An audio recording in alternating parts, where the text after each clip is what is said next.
Well, good evening, everybody. My name is Ron Kath. I'm the Vice Chair of the South Washington County School Board. For those in our audience, thank you for attending. And then for those that are viewing via our cable streaming, we also appreciate you taking the time to participate with us in our South Washington County Schools. With that, I'd like to call this meeting of the South Washington County School Board to order. This meeting is being held on Thursday, June 6th. We are at 6:30 at the District Service Center in Cottage Grove, Minnesota. First order on our agenda is our roll call. Dana, can I have the roll, please? Pat Driscoll. Present. Heather Hirsch. Present. Michelle Whitty. Katie Schwartz. Here. Sharon Van Leer. Here. Tracy Burnett is absent. Ron Kath. Here.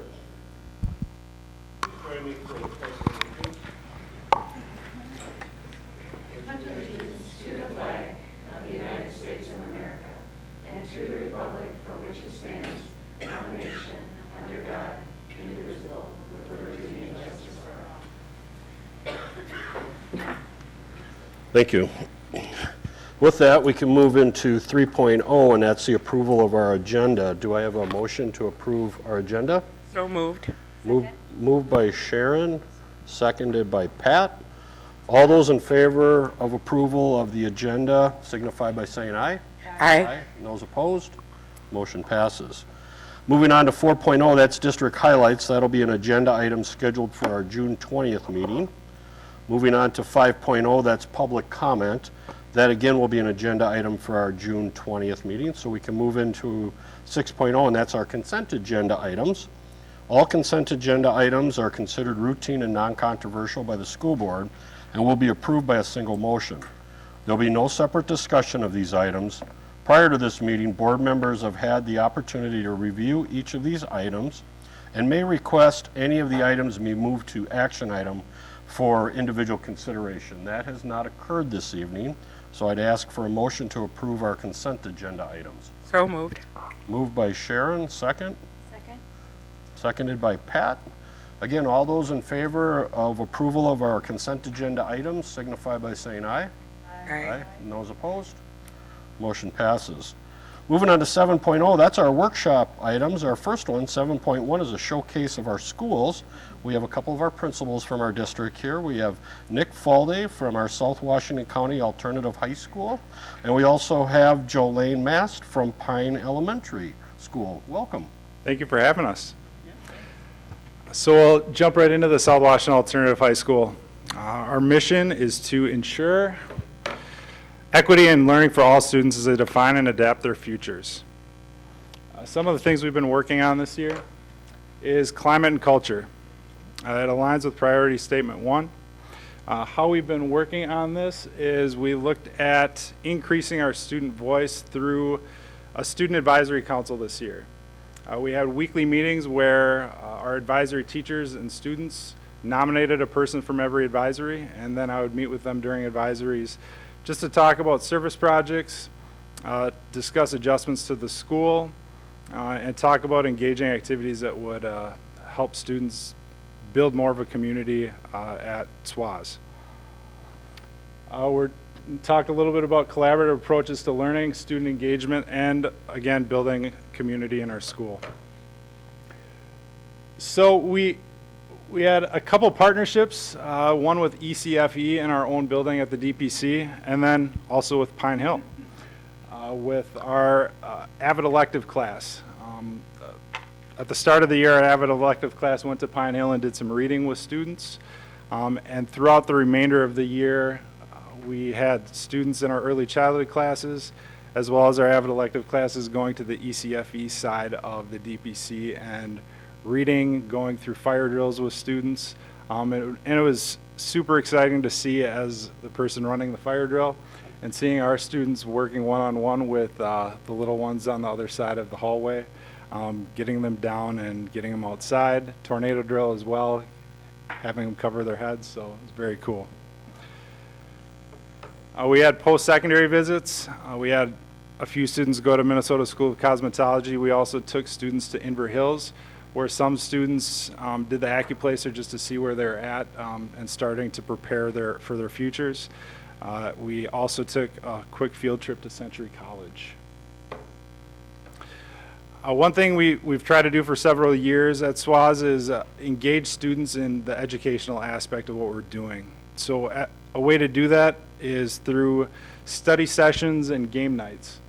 The first part of our night, right after school, we have students work on increasing their unit counts for about an hour and a half, and then we use the second hour and a half to let them just enjoy each other's company by doing board games, doing puzzles, playing games, doing all sorts of things like that.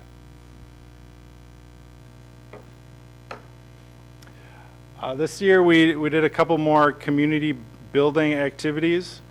We went to base camp where students had the opportunity to try their hand at archery, and we have a lot of students who are really good at archery and some of them who want to pick it up. Now that we've been there, we did rock climbing, and then we did team building activity games that they had there.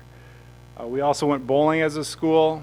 We went to Concord Lanes in South St. Paul. And we, like several past years, we had student versus staff volleyball games and basketball games. How'd you do? So here's the thing. The volleyball game, we won hands down. The basketball game, the students cheated at the end, and we lost.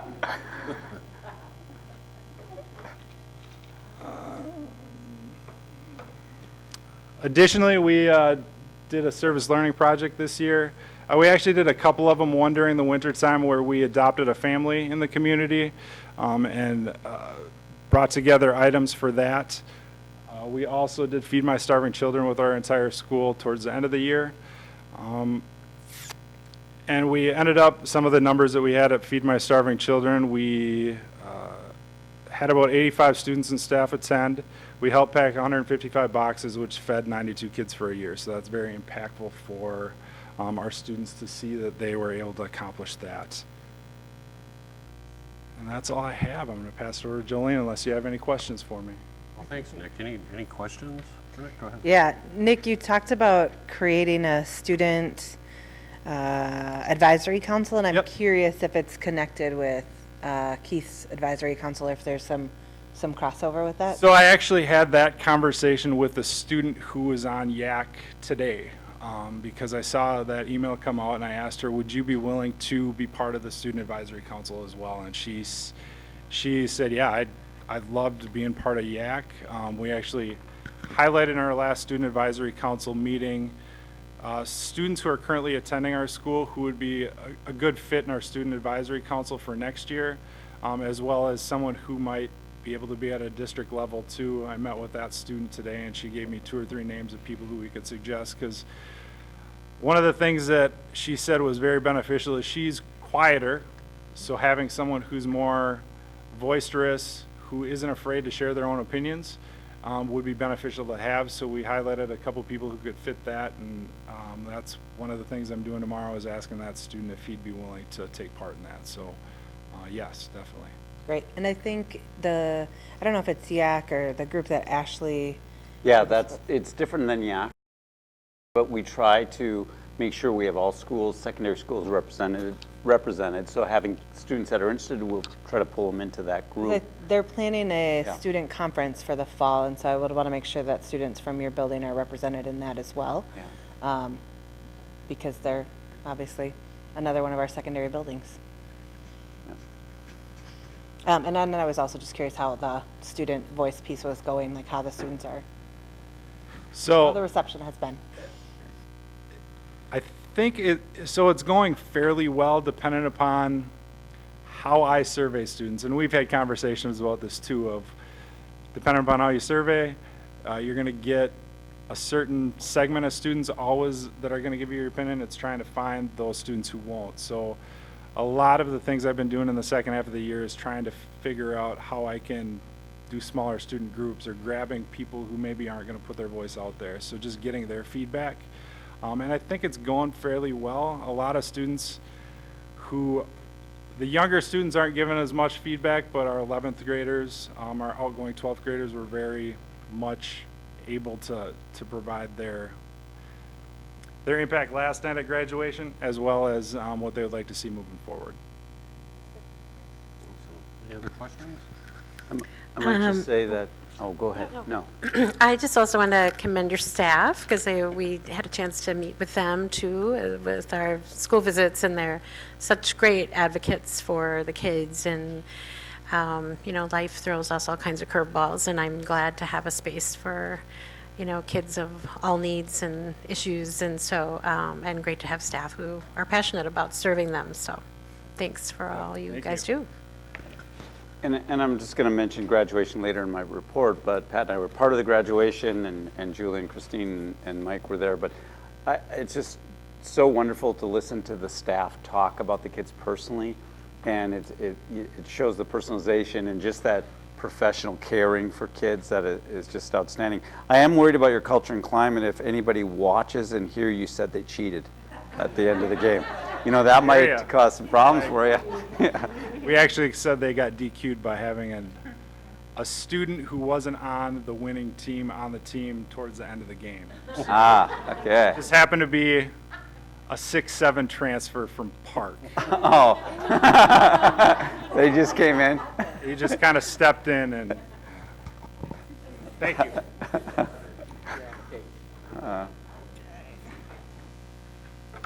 Well, thank you so much for having me here tonight. I'm excited to share some really hard work that the staff has put in at Pine Hill. Our mission here at Pine Hill is all students will learn at high levels. So the area that I want to talk about tonight is about climate and culture, and I know the board has had other presentations about conscious discipline, and wanted to share that Pine Hill is also in the first year. We just finished our first year of implementation of conscious discipline, and I want to talk to you a little bit about what that has entailed and what sort of successes we have seen and some of the challenges we've seen as well.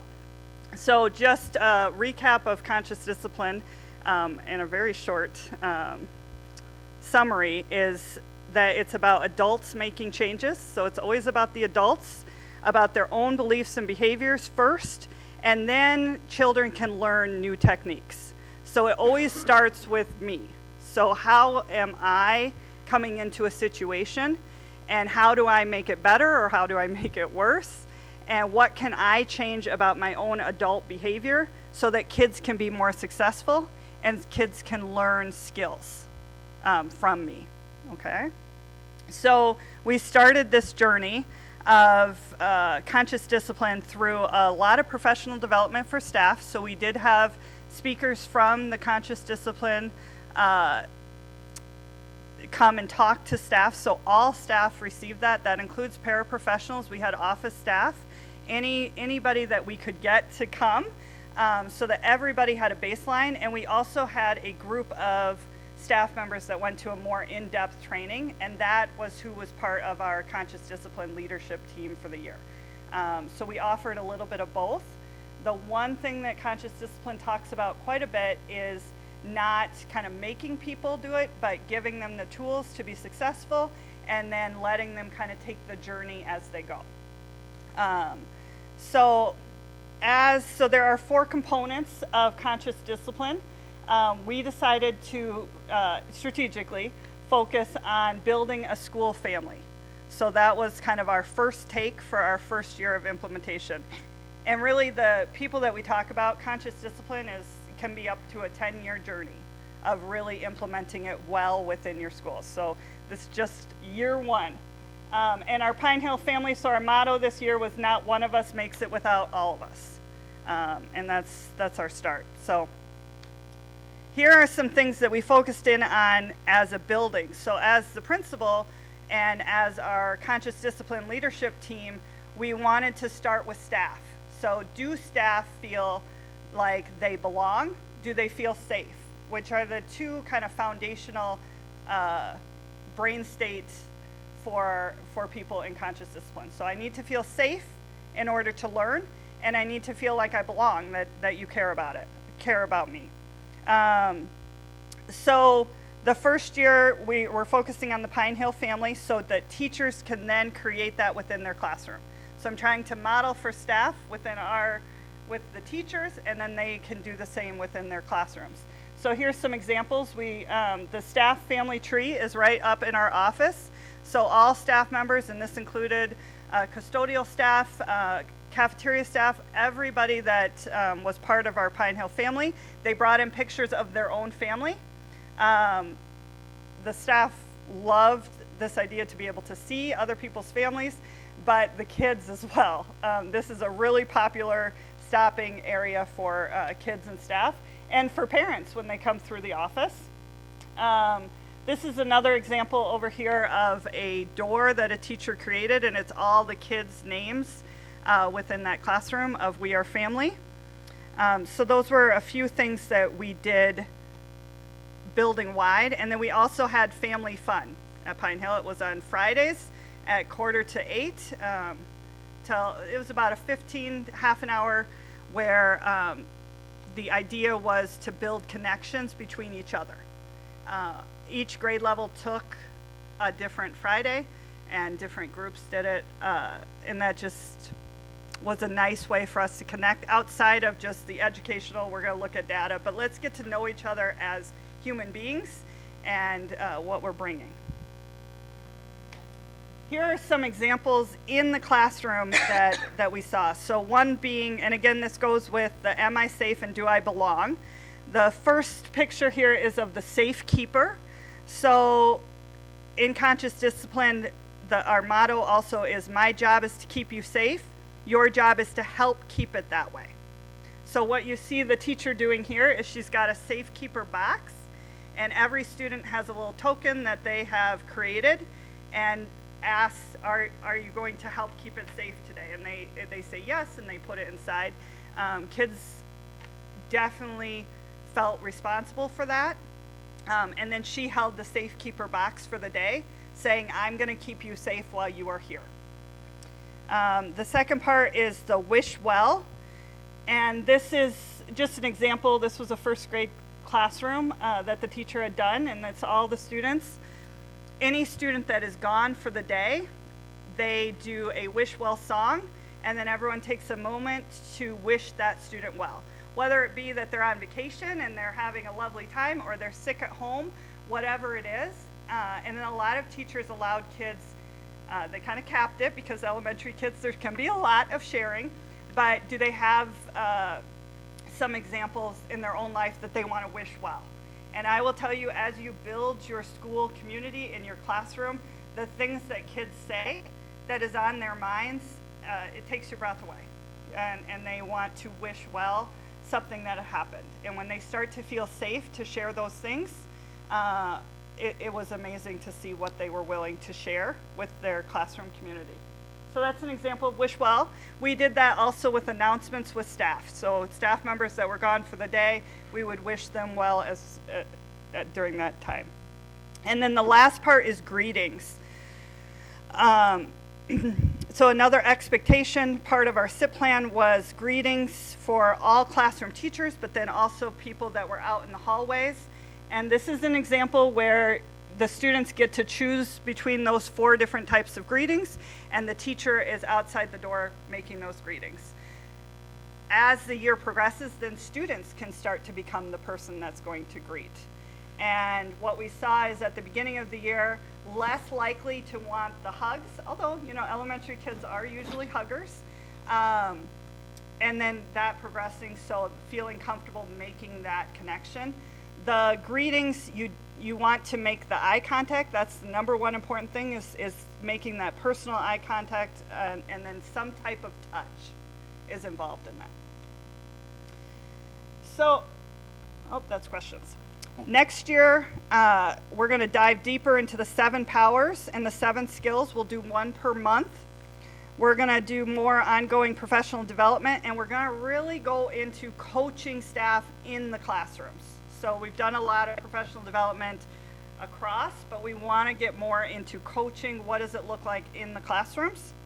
And then school-wide implementation of key structures for students. So we'll start more assemblies for students. My announcements will be more directed to students, when this year it has been more about the staff.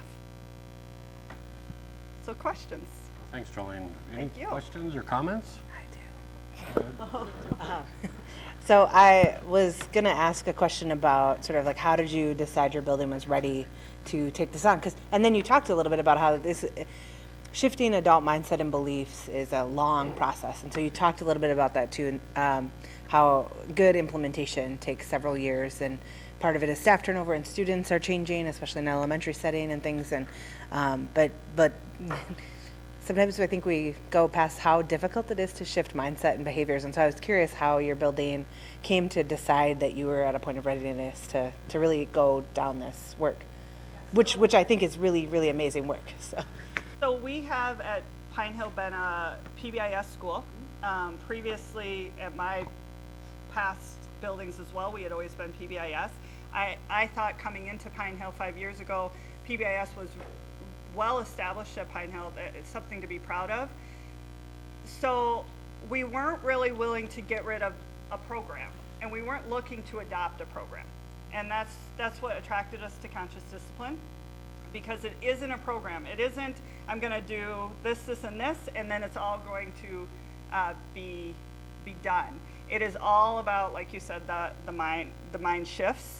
And we did have some survey data that we weren't proud of. That was we had lots of tears at Pine Hill about some of the responses that we got from students that they didn't feel safe.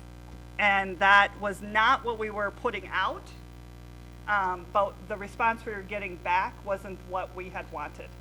So I'm very proud of the leadership team to look at that and say, all right, so what are we going to do? That's not our intention, but that's what students are telling us right now. And I think the increased traumatic events that kids are experiencing for students at Pine Hill and across the nation was another big part. So we were looking to be able to be trauma-informed education. So, yeah. I think the scariest part was that I didn't have any experience in it. So if you talk about instruction and that sort, I've led that with buildings. This was, I am learning at ground zero with them, and that was scary for me as a leader, to jump into something that I didn't have experience doing before. But that can be nice too. Exciting. Yeah. I look forward to hearing more about it. Any other questions or no? Well, again, thank you for coming in on a beautiful Thursday evening and sharing the good news from your schools. It was Jolene's choice to come today. Right, Jolaine? It was your choice to come this evening. It was the date. Well, it's definitely my choice. Yep. Yeah. Talking about graduation, I forgot to mention that Kelly was at graduation also. And Shelley. Oh, yes, man. Okay, anybody else? All right, thanks again. Moving on to 7.2, that's our long-term facility planning guiding change document. That'll be presented this evening by our Assistant Superintendent, Julie Nielsen. I don't have a mic. Oh, here you go. No one probably, I was just thinking I have a lot of that voice. Okay.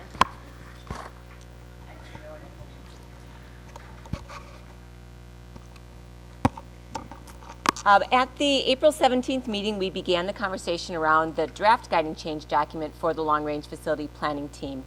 This evening, we are sharing the revised draft document and asking for any additional input in the areas of our current reality, and really wanting to focus in on the results, which really provide those guardrails where we want to be and the unacceptable means, which means when we bring the plan or plans forward, what things do we have to consider. The steering committee will be taking this input and finalizing the document for approval at the June 20th, 2019 board meeting. Since the writing of this as well, people in the community and families, we did communicate who was going to serve on the long-range facility task force. So those members in the community, I think it's 20 to 25 individuals, all received emails who had applied to be part of the long-range facility, were contacted this week to let them know that they will be serving on that committee. So just wanted to make sure people at home, if they have applied, they should have heard word from me. I'd like to start with the unacceptable means. I know there were a couple of questions that I had from board members to start with. I would ask for other cabinet members around the table, whether we're talking special education, finance, human resources, if there are specific statements to your areas, if you feel free to please comment and add in. I'd like to start with two of the bullet points under the unacceptable means. And I think after further conversations, bullet point number 2 and bullet point number 4. Bullet point number 2 really talked and really got at programming and instruction. And what I'd like to do is to have that particular bullet point reworded and put that underneath one of our outcomes and where we want to be. So really what we're talking about is making sure that we are, when we think about the spaces we're providing, things like fab labs, et cetera, if we're adding something to one school, we want to make sure that we're able to do it to other schools. So if it's okay with the board, bullet point number 2, we will reword and put in column 3.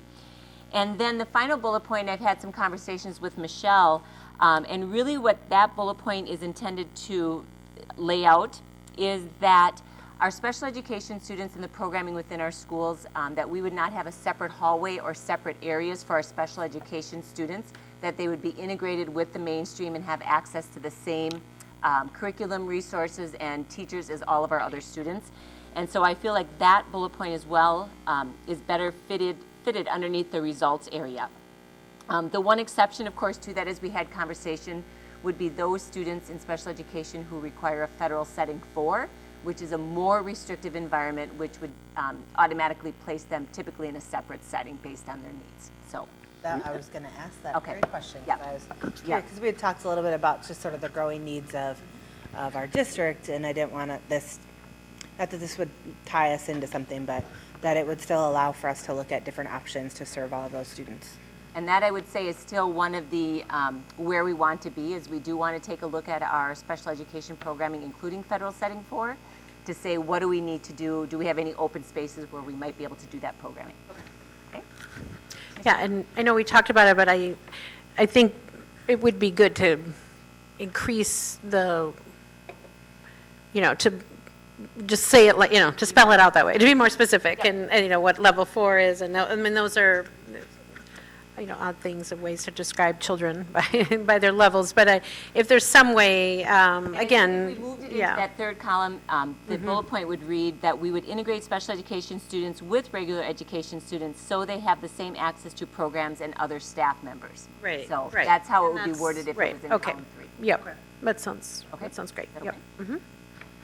And so before we move off that first page then, because I didn't send a question in, but I had a question on the first bullet point. Yeah. How you're going to bring one recommendation, so I understand that.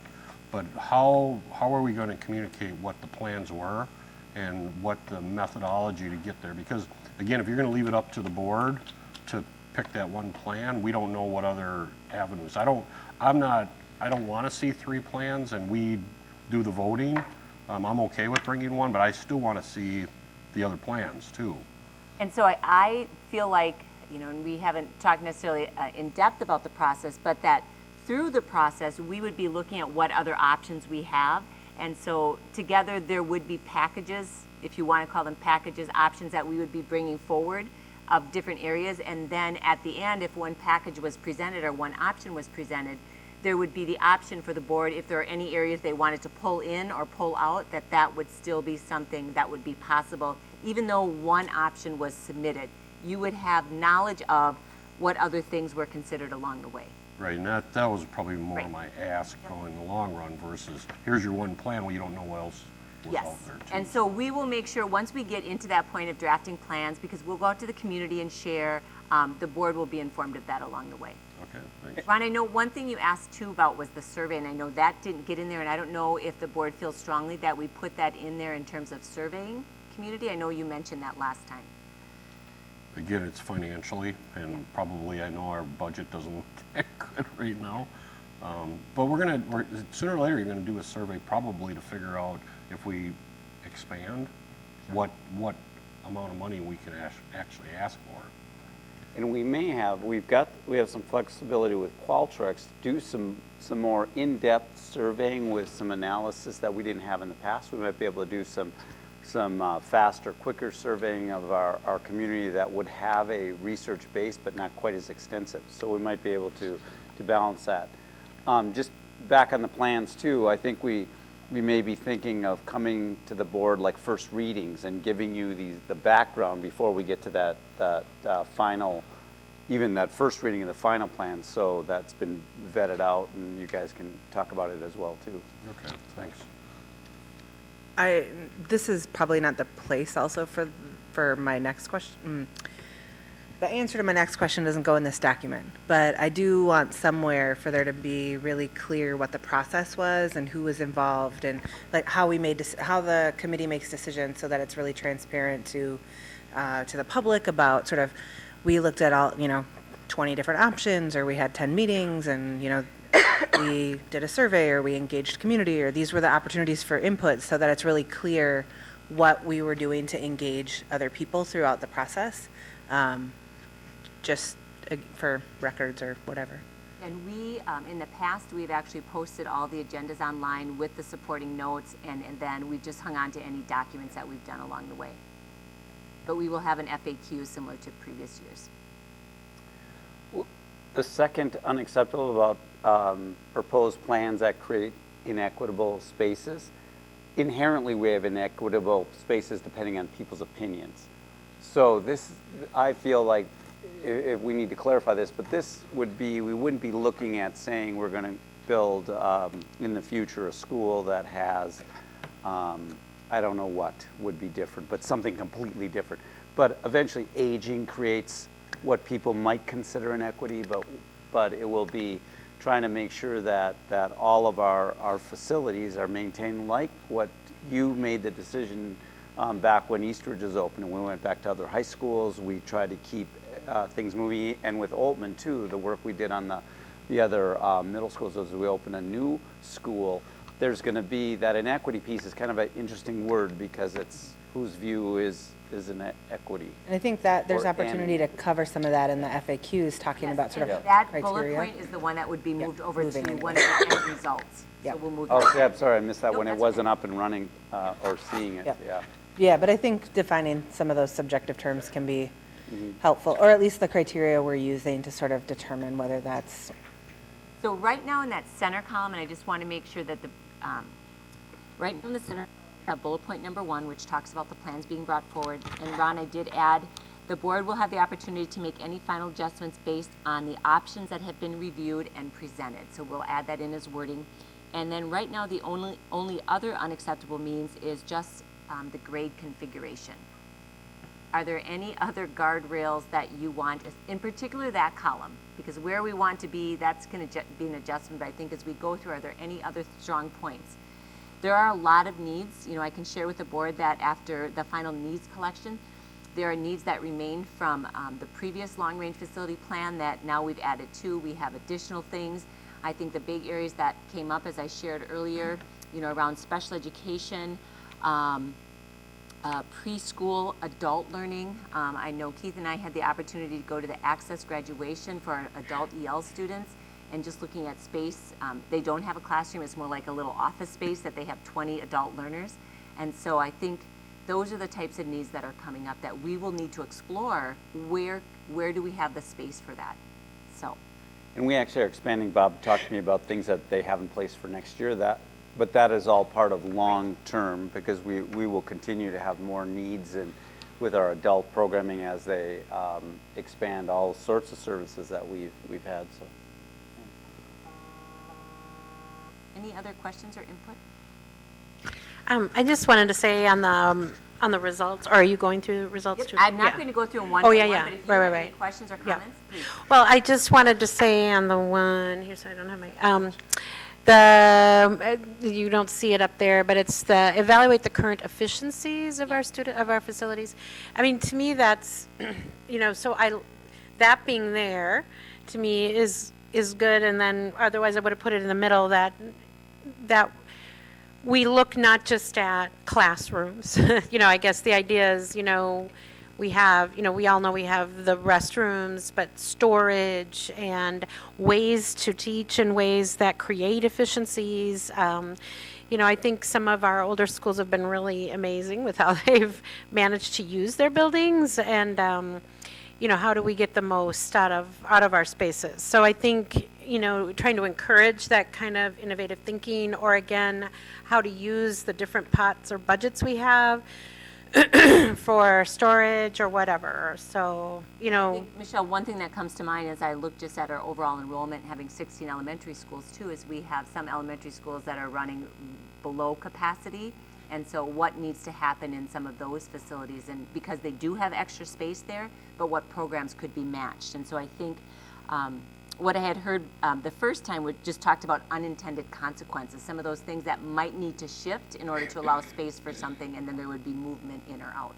like, So- and one example would be when you look at how the facilities interact with the programming, I guess. So I think about lunch, like we have issues with lunch, but I know like at some of the high schools, what they did was let kids take their lunch back to the classroom. So, you know, we don't have to, not everybody, you know, I mean, this was secondary, you know, but not everybody has to eat in the lunch, you know, I mean, are there those types of, you know, maybe with the task force to think, kind of design thinking and outside of the box about ways to use the full facility to its potential. So that's just an example of, you know, like, oh, that's a good opportunity to, you know. And I think right now at our high schools, they're trying all of that because our cafeterias just simply aren't big enough. for And then there's a point where it's, right, Yeah. obviously, yeah. Yep, okay, thanks. Any other questions or? And we will go back to the task force one more time, Ron? Well, I've got one, and I don't know if it needs to be in the document, but when you were on that last column, the one that says ensure adequate space for early learning and Yep. preschool, the thing that comes to mind for me is somehow the funding has to be stabilized. You know, how we do that, and I know that's probably part of the overall, but that one for sure, to say we're going to ensure that we have adequate space for early learning and preschool scares me. That tells me that we're going to do it full scale, and we're not at that point yet. So we don't have the funding to even think about it. That's what made me nervous when even the state kept talking about, you know, we're going to go to all, you know, pre-K and all that kind of stuff. So There's something about knowing where our parameters are when it comes to space, and it's just not wide open. Because I think, Bob, if I'm correct, we have definitely more people that are interested, and right now we don't have space. Yep, and fortunately, I'll be giving my budget presentation shortly, and I'll talk a little bit more about that, kind of how our growth has been and how our funding has leveled out now, but what some of the concerns yeah, are and moving if forward. we So, expand it, then we got to make sure if there's a Right, fee absolutely. base, and that's stable to where we can pay off a bond at that point. And we might change that wording to ensure appropriate space as, for our needs, but also based on the funding that we have, because there may be limits in that. And as Bob talks about it, we may be past some of the difficulties we had, but you're exactly right. The more we expand the programs, the more then we get into, it's tough to sustain. So.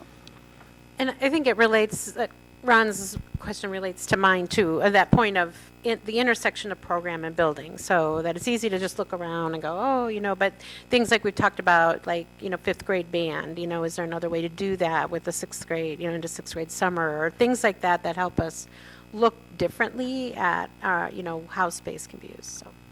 And that was one of the things, Michelle, I know you're aware, that showed up on our needs assessment from the previous time, was all those spaces for band and orchestra and some of those extracurricular things.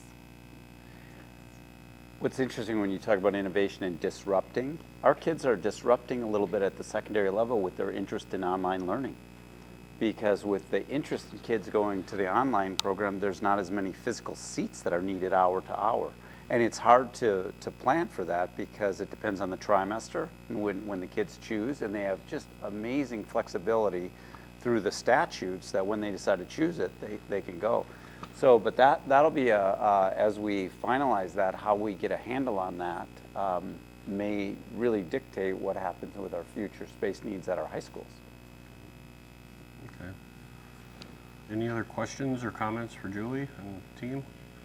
If not, it's again coming before us at our next board meeting for approval then, so. Okay. Awesome. Well, thank you, Julie.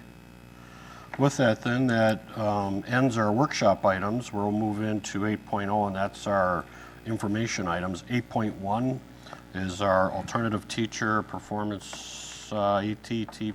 I thought I would memorize off the top of my head, but I didn't. Alternative teacher pay Performance. performance system. So with that, and that'll be presented this evening by our director of the program, Tim Bunnell.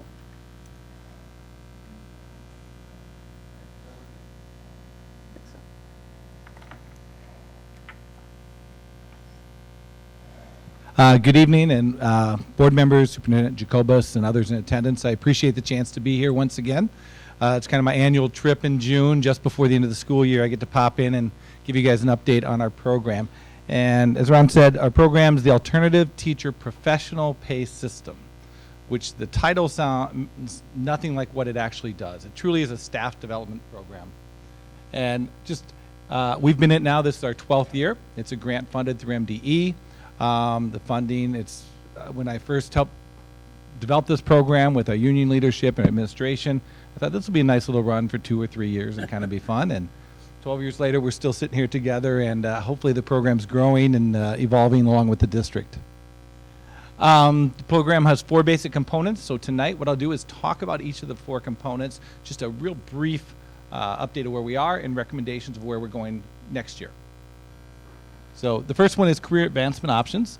This year we had several stipend positions. You can see the list up there. I'm not going to read them all to you. We have mentors and equity teacher leaders and student achievement specialists. On that list, the student achievement specialists are the only FTE positions. And I believe we currently have about 6 student achievement specialists across the district working in full-time positions spread out among the sites. Moving ahead, we've kind of made a significant change in our program. I worked with Kelly Jansen and TLS, and together we decided that there was, along with input from Julie and our steering committee, they really saw the value in our student achievement specialists. And moving forward, we're looking to invest more resources in them and provide more support at the building level.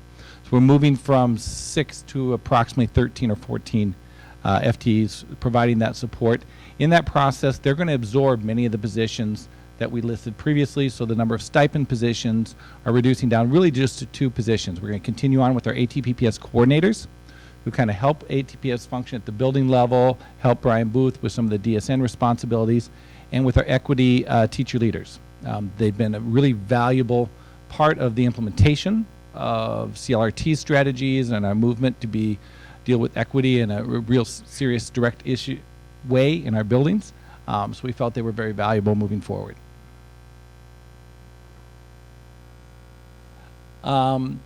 The second component is job embed professional development, and we really provide that in a couple different ways. We provide professional development days, support for PLCs, and flexible learning plans. And I kind of want to talk, well, first of all, today was the elementary ATPPS Spring Day. So 16 of our sites were involved in professional development activities across the district. One particular that I thought was really interesting in their plans, they spent the afternoon really digging into some of Brene Brown's work on looking at wholehearted teaching and vulnerability and courage and working with students, and watched a video and engaged in some professional conversation with their groups around that topic. As Jolaine and Nick sat up here, I said, I remember something.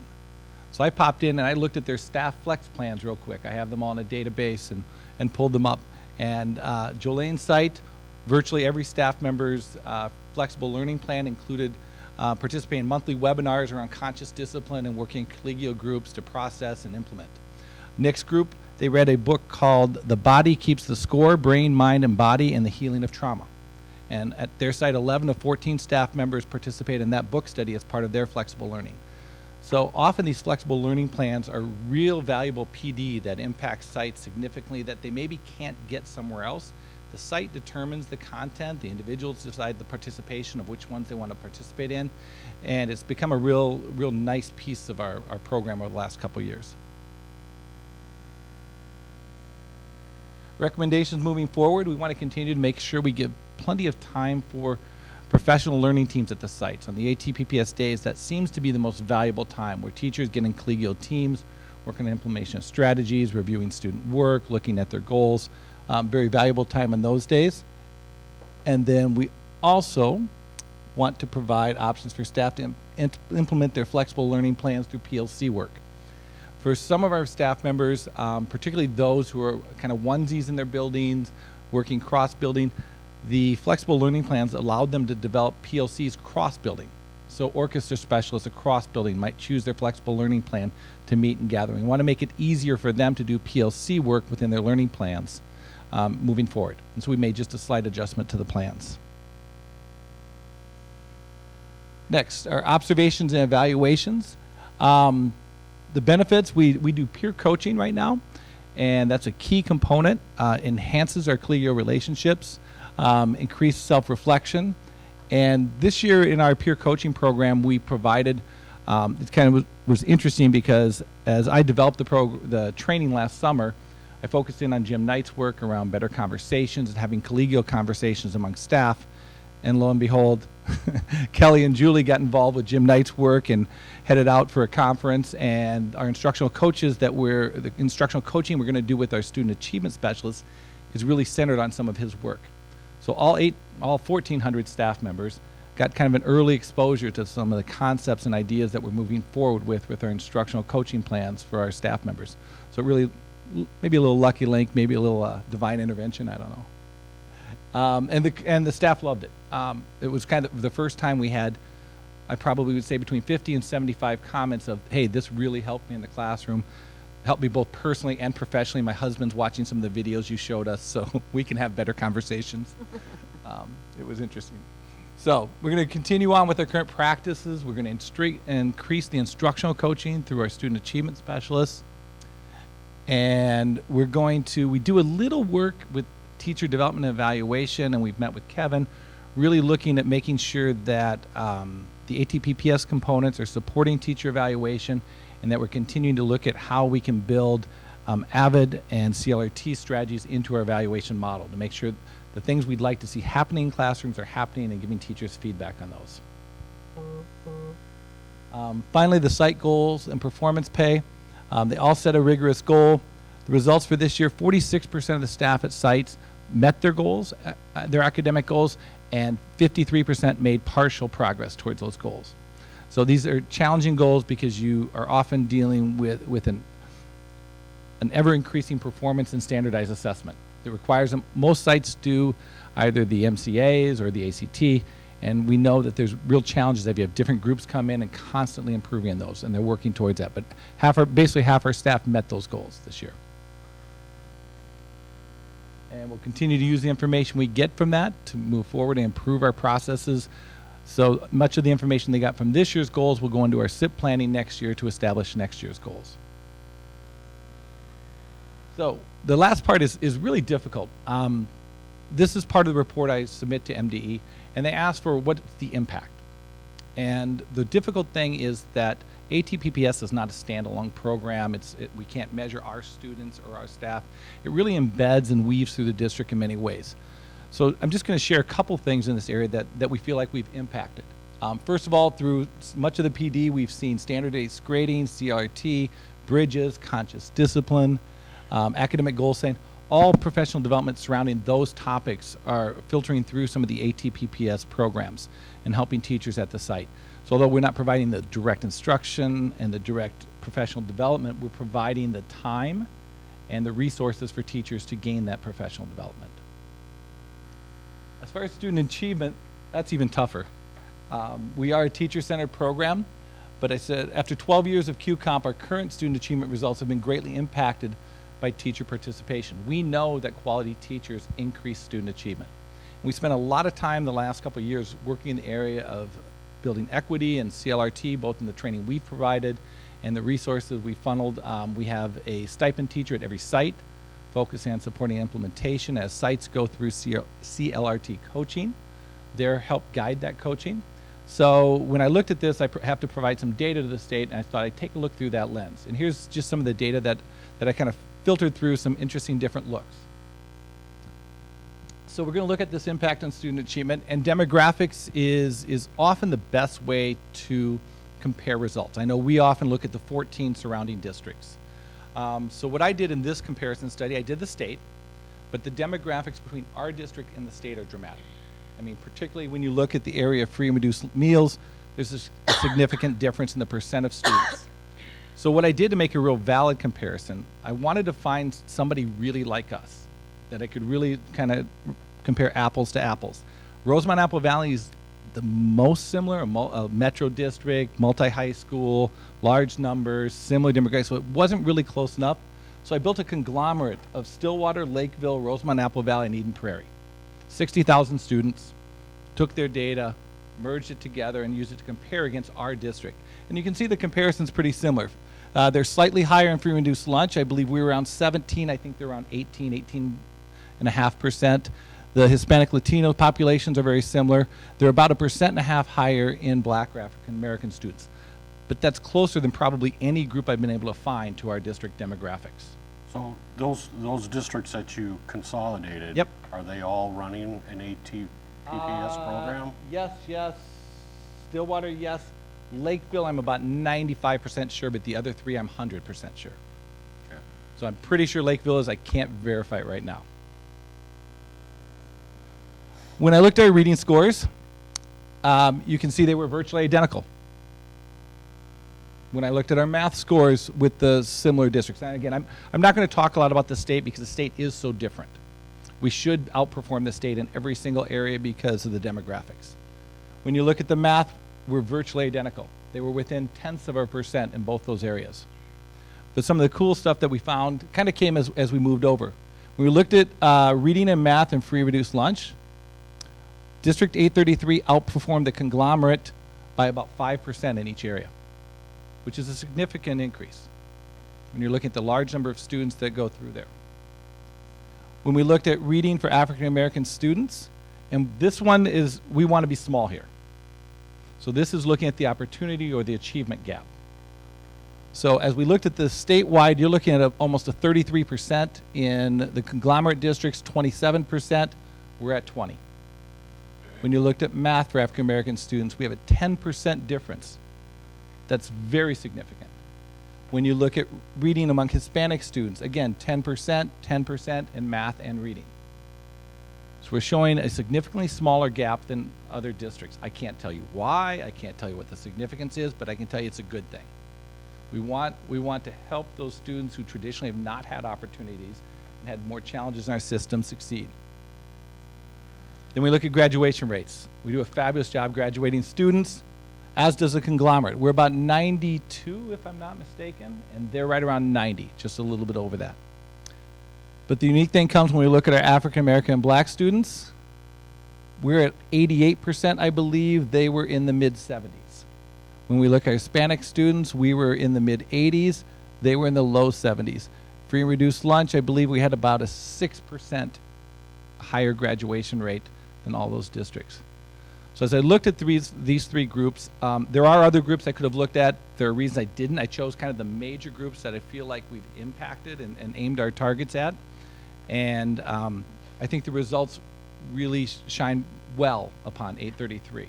And our teaching staff and the efforts you guys as the board and as administrators are leading, we're making progress. We still have a long ways to go, but hopefully ATPPS is supporting our efforts there. So, moving forward, we continue to focus on improving professional practices. A real big effort next year will be those student achievement specialists and focus on instructional coaching and continue with our CLRT work. So with that, Thanks, Tim. Maybe for the public, if you wouldn't mind giving them a quick definition of what CLRT is. culturally and linguistically responsive teaching. Okay. Awesome. So do you have any questions or comments for Tim?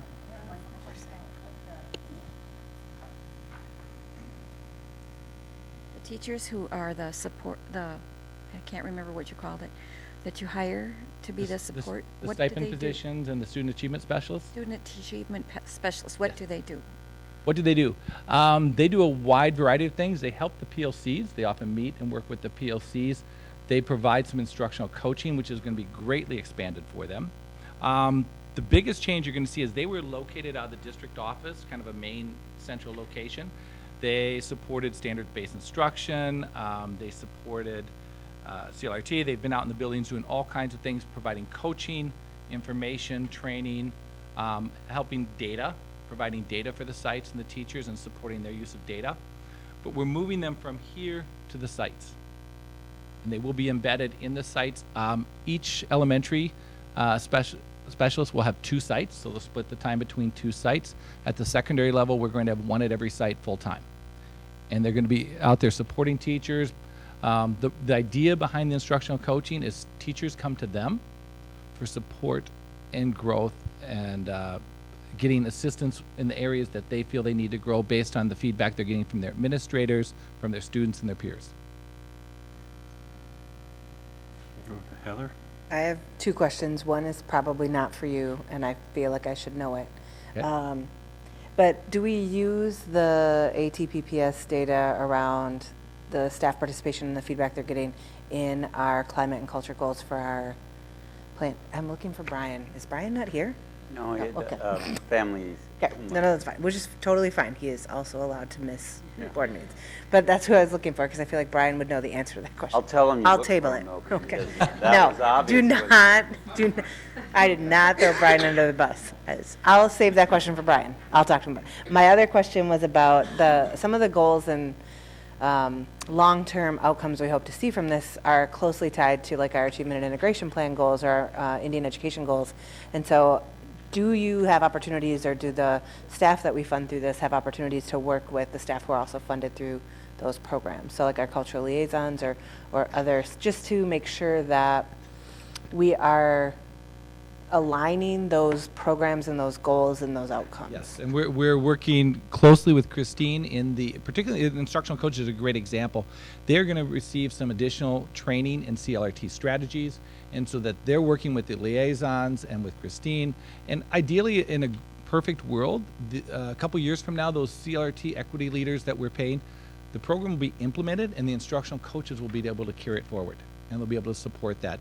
And so I think these guys are a real link to TLS and to all the other AVID and all the other programs we have running, that they're going to be there to help facilitate. And the piece that's often missing is onboarding of new staff. But when you have someone in the building who has those tools in their toolkit and can work closely with them as they come on board, in addition to their mentor, I think you're going to see more fidelity in the use of those strategies among staff hired post-training. I really like hearing that because I think one of the challenges is we have like this pot of staff over here that are funded and this group of staff over here that are funded, and like helping bring them all together to at least just be one group, even if they're funded out of different streams, I think is helpful for all of our staff to just see that reflected, that it's not like, oh, this is a special thing over here and that's a different thing over here and that's only for these students, but that this is just the way that we expect all of our staff to operate and how we want to support all of our buildings in doing that. Yeah, and I think that message is coming loud and clear from admin and from programming. I mean, again, I think if we talk, CLRT is just how you do what you do. It's not something special, some program, and you have to have some label on it. It's eventually will be, through training, it will have a name, and I think eventually it becomes how you do things. Any other questions or comments for Tim? No? All right, well, thanks for the update again, Tim. We'll look forward to year 13. All right, we'll move on to 8.3 in our information items this evening. 8.3 is our 2019-2020 preliminary budget, and that'll be presented this evening by our director. Oh, yeah. Sorry, Bob. What's wrong with this microphone? Okay, We're going to move. Let's see. Well, let's try this again.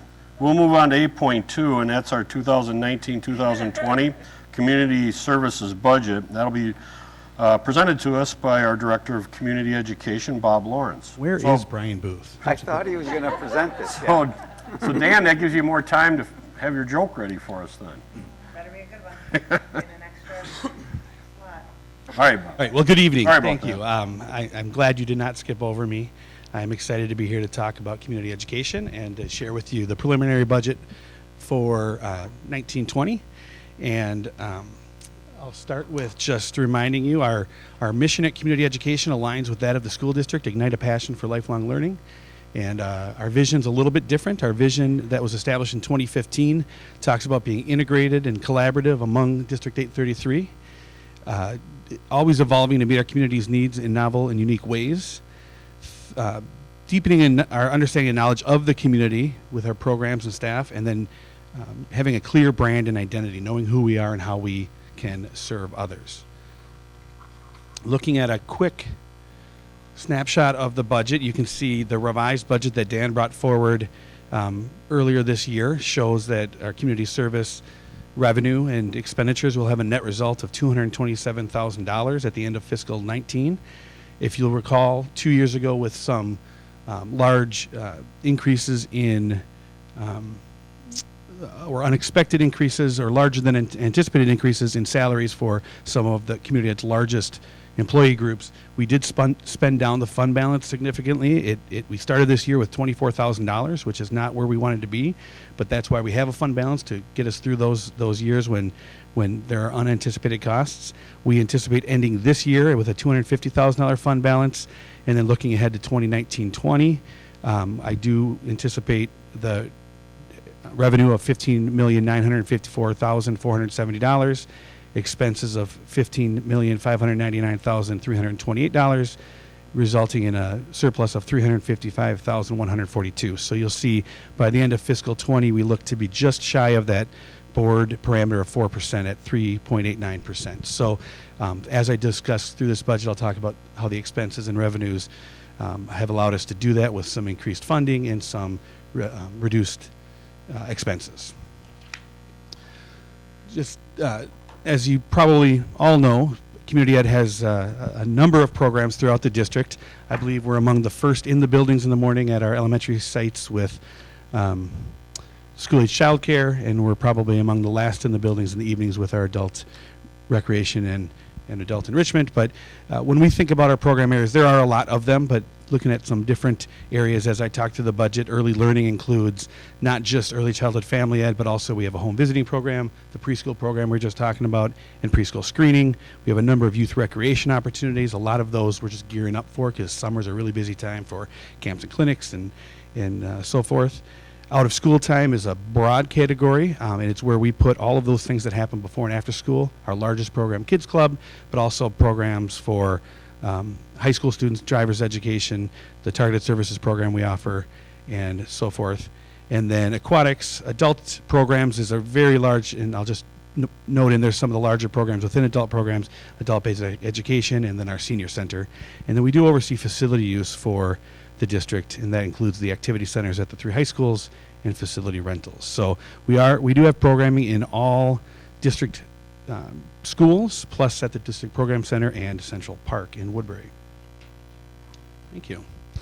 So I just wanted to talk about and have you look at some of our participation trends looking over the last 5 years or so. This is our youth enrichment and recreation. And so just showing on the left is the total number of participants, and then the larger one is the number of registrations. So obviously we have duplication of people who take, or young people who take multiple opportunities throughout the year. But if you look at those from 2015 to the end of 2019, up through last week, we've seen a 38% increase in participation, both in the individuals, number of participants, non-duplicated, and number of registrations. So that really is continuing to look for new and novel ways to meet needs, growing programs, promoting the programs that we have, and looking for gaps within our community. We're not seeing the same trend in adult programming. So this is specifically adult enrichment and recreation. As you'll see, we've actually seen a 19% decline in 5 years with number of participants, and a 21% decline over the same time period with number of registrations. This is concerning in that the revenue aligns with the number of participation. However, this is a statewide trend that we've seen. We've been talking a lot, or I've been working a lot with other community ed programs in the metro area, talking about what is it about adult enrichment and adult recreation. Part of it is just the number of other opportunities out there. So when we think about meeting the community needs in unique and novel ways, we realize that perhaps a handful of years ago we were the only cooking option in town, but as the growth of meal prep locations and other cooking opportunities and YouTube and so forth, maybe that's not where we would focus our energy, but we'll look at for other ways that needs aren't being met. And so while this isn't the direction we want to be going, I'll just point out that from last year to this year, we are starting to see a slight increase. And I think part of that, or I know part of that, is because we've started to really look at what we're offering when and where, and trying to do something that's not already being done in the community. Talking about our revenue, the assumptions that were made is that we are not going to see a change in the census count. So obviously the census is done every 10 years. A lot of our state aid and levy is based on our district census. We are able to work with the state and recertify our census on a somewhat regular basis. The last time we did this was 2017, and our current census with the state is 98,185. So that's how many residents we predict live in our district. We will find out next year with the census, the official census. One of the reasons we did not update this year is if we overestimate, then the state reduces some of our funding once that final census comes in. So we want to be as close as we can without going over. So that's where what a lot of our numbers are. We have seen, as I talked about, increase in youth enrollment, so our revenue does go up. However, often that's offset because the more students we have in a program, the more staff we have on site. We do see an increase in our early childhood. That follows this was new 2 years ago, where our early childhood state aid follows the same increase as the general increase. So when we get a 2% across the state for education, ECFE does. It hasn't always been the case, but that is the case now. So we do anticipate additional early childhood family aid and levy. And then I'm going to talk about, in one of our next slides, multiple sustained school readiness revenue sources. I think this, Ron, was sort of what you were getting at is, for a long time as a district, we prioritized and we were very purposeful about getting particularly 4-year-old school readiness programs into our elementary schools. And that cost money, and we had financial commitment from both the district general fund and the community service fund, and then did spend into deficit into the community ed fund balance. However, you'll see in that slide that it is starting to become more sustainable, but I'll talk more about that when we get there. And then our ABE consortium growth. We did, as you might recall, a year ago, join a consortium. Every district in the state of Minnesota is required to be part of a consortium, but they don't tell us how many people need to be in it. So up until last year, we were a consortium of 1, as was Hastings. And so with some change in their programming and just some of the opportunities that we saw in working more closely together, we did form the Great Rivers ABE Consortium as of January 1st, 2018. And so we've seen increased both funding because of that consortium and looking at more numbers, but also we've been able to offer more programming. So, and then finally, and I think I already mentioned this, we see our fees, we really do align our fees with increased expenses. So as when we've met with our community groups and our parent groups and so forth, and Kids Club is a great example, they said, don't raise our fees up just so that you can build up a fund balance, raise them incrementally as your costs go up. And so we do that with our programs. We don't have any significant structural changes within our fee structure, but we do have slight increases based on our anticipated expenses for those program areas. So if you break down our revenue, you'll see that the majority of it does come from fees, 71%. The remainder comes from either local levy or state aid. And then there's a small portion of other, it says 0%, but it's just slightly over that, and that's some federal dollars we receive for adult basic education and some grants and so forth. One thing I wanted to note here is that there has been, over the last 5 years, since fiscal 15, a slight change in this pie chart, in that in the 2015 budget that I presented, our fees made up 75% and our aid made up 13%. And the big shift there really is the additional aid that we've received in early childhood programs, ECFE, school readiness, and then also the adult basic education program. And then just looking at our levy and aid breakdown, you can see the programs on the left. We do, when Dan comes to you to certify the levy, those are included in there. Those are mostly formula based.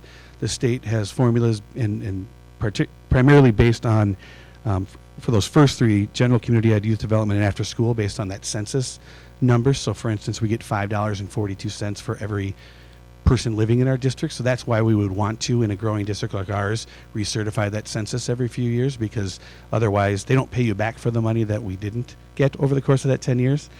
So we have done that. And then the early childhood family education is a formula based on the number of 0 through 5-year-olds living in our district. Adults with disabilities levy it's a set dollar amount that was set about 30 years ago, and there was a predetermined amount of dollars that has not grown in over 30 years. So we get about $7,500, and other districts that are a portion of our size get the maximum that could have been levied at that time was $30,000. So although we're a large district, because at that time we didn't have a large program, but to address that, we are part of a consortium with a number of neighboring districts to provide programming for our adults with disabilities. And then the extended day special services levy, the state allows us to levy for dollars that are additional cost to provide childcare through Kids Club for kids with disabilities. So the parent still pays the same fee as every other parent, but any additional costs for staffing or supports we're able to levy, and that we're paid this year for last year's expenses. So there's a little shift there. So here's the school readiness funding revenue trend that I was talking about. So you'll see all the way on the left the fiscal year 14, and at that time we had 530 students in our program, and you can see that school readiness aid was just over $500,000. Fees and tuition accounted for a small portion, but those two top lines are at that time the general fund and the Community Service Fund each contributed $100,000 to that to help grow that program. You'll see over time, and I think, Ron, you were talking about that the state has prioritized early learning, particularly school readiness. And school readiness is essentially, it is for ages 3 and 4. So we talk a lot about pre-K, and we think of 4-year-olds in the school buildings, but we also have a number of 3-year-old programs throughout the district, both in schools and in community sites. And so the purpose of school readiness dollars is really to find there's specific criteria in the legislation that it's students who wouldn't normally have the opportunity to have a high quality early learning experience. And so those dollars, when you look at that school readiness aid, really are applied in sort of like a scholarship fashion or a tuition reimbursement fashion. So we're able to provide free or reduced fees for families who qualify. And qualifications include things like if they qualify for free or reduced lunch, English language learners, trauma in the family, and there's a couple of others, but those are the big ones that are really the financial or the English language learning needs. So that's how those funds are applied. In addition, we have the tuition and fees. That does include about a third of our program is made up of early childhood special education students, and so we provide slots for them, if you will, and so they're able to have an early learning preschool experience similar to their peers, but there are additional supports that special services will provide. And so about a third of our classrooms, up to a third of our classrooms will be designated for slots for early childhood special ed. And then you'll see it kind of in 2017 and moving past that, we've talked about VPK, which is voluntary pre-K, and that was really Governor Mark Dayton's push for that universal preschool. It did not get the support for universal, but what he said is there was a dollar amount that was set aside saying that schools and school districts are able to apply, and there's a determination based on free and reduced lunch numbers and the proximity to 5-star parent aware rated programs. And in that year, in that funding year of fiscal 17, the only school that qualified in our district was Newport Elementary School. So we did start receiving funding in fiscal year 17 at Newport. And then in 18, Crestview had was identified as with some dollars. We're sort of at the cusp, and so Crestview received some dollars, so that funding went up. And then in fiscal 19 and 20, there was the addition of School Readiness Plus. So that wasn't confusing enough that we had school readiness dollars and then VPK. They said, well, we're going to put School Readiness Plus out there. And the difference between VPK and School Readiness Plus is VPK, they approve the site. So for instance, Newport is a VPK site, and so every student who attends Newport, regardless of their need, goes to preschool for free. School Readiness Plus, they follow the same school readiness factors that we follow for our school readiness funding. However, there's additional dollars given to what are determined high need sites. So in 2019, this past year, we did we received funding for, we still receive VPK at Newport, and then we have our School Readiness Plus at Pullman, Crestview, and now we just got notice that there are some additional dollars the state has identified, and so we may be able to get some for both Armstrong and Hillside for this next year, fiscal 20, but we're waiting on that, so that's not in this budget yet. So the dollars are still there. It's just kind of, as other sites who qualified for them don't have the students come, then they become available again. So it's quite confusing, and we never get a solid answer of the exact dollar amount we're going to get. But as you can see, in fiscal 19 and 20, it's about $1 million. So it is a significant amount of money. And the one I don't have is then, again, it wasn't complicated enough. So if you've heard about the scholarships, there's Pathways, and there's Pathways 1, and there's Pathways 2. And Pathways 1 comes to us to help support families that we know of. In Pathways 2, families have to apply for it, and they have to know to apply for it and then follow up. So in my opinion, if we would just put it toward that school readiness aid, we could we're best suited to go find the families who need us and make space for them. Unfortunately, it becomes political, and that's why I think we have so many different funding sources. And I think the volatility that remains to talk about, what is growth going to look like, or how would it be limited, is really kind of those top three. So for instance, in this past legislative session up until the very end, there's uncertainty if that school readiness plus funding would be maintained, and that was passed for 2 more years. There was discussion that the Pathway scholarships, and we receive about $130,000 in Pathway scholarships, would actually be moved to serve kids birth through 3 years old instead of 4 and 5 years old like it is now. A lot of private child care providers are able to access that as well. So that's where it's versus the school readiness dollars, which is just schools. So there definitely is some vulnerability there with the uncertainty of what's going to happen. However, I'll just point out the base of the school readiness funding, that we have adjusted fees to meet the needs. So that's how we're able to balance our school readiness budget. We're not spending in a deficit. We're sitting level, and if some of these additional funding sources come through, we will be we'll continue to be in a good place. And then I'll just also point out, from fiscal 14 with 530 students enrolled, in fiscal 20 we anticipate 642. So we were serving a similar number of students, but we've received additional funding to really support those programs. That was a big slide, so I'll just breathe here for a moment and see if anybody has questions. And then moving to some additional revenue trends. This is our adult basic education program. And so adult basic education funding comes through a formula as well. It's based on the population of our district, but they also put in some funding related to the number of citizens in our district who do not have a diploma based on the census, and then our LEP, Limited English Proficiency number. So they look at our student English language learners, and they come up with a number of how many adults they anticipate. And then the largest one that has an impact on our revenue is our student contact time. So the state allows us to grow up to 11% annually. So you'll see from fiscal 14 through fiscal 18, we had nice steady growth, which is what we want to see.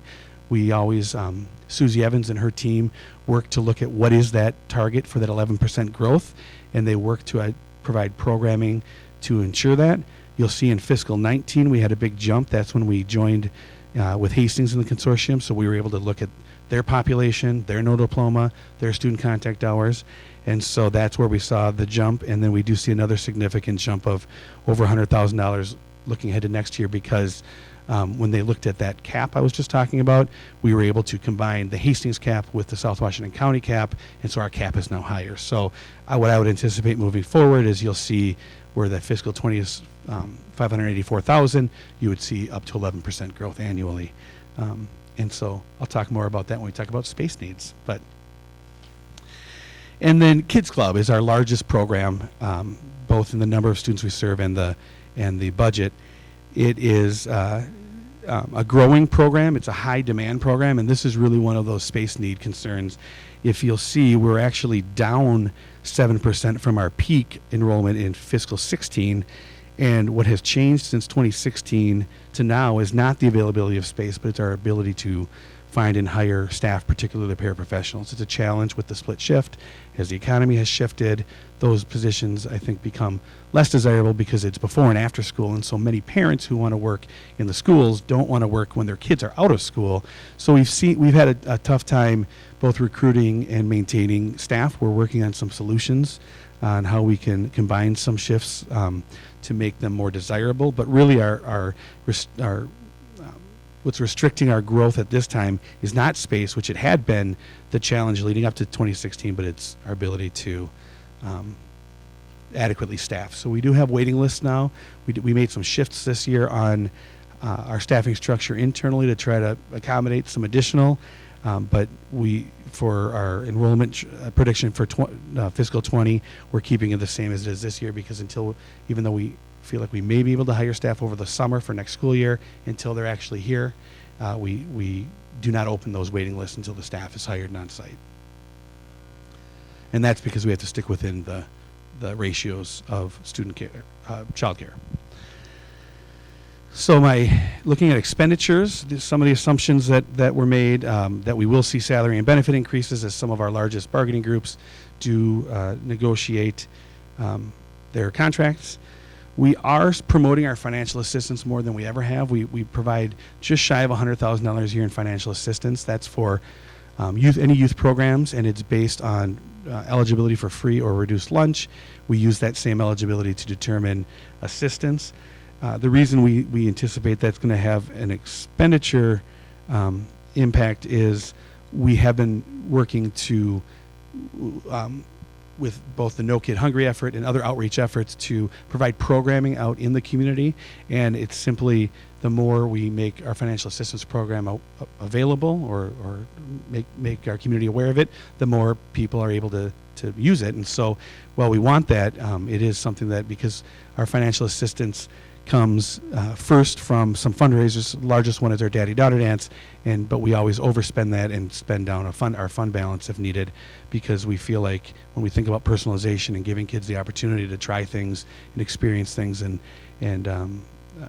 pursue their passions, we want to be able to do that. So that is something that we are looking ahead to and considering.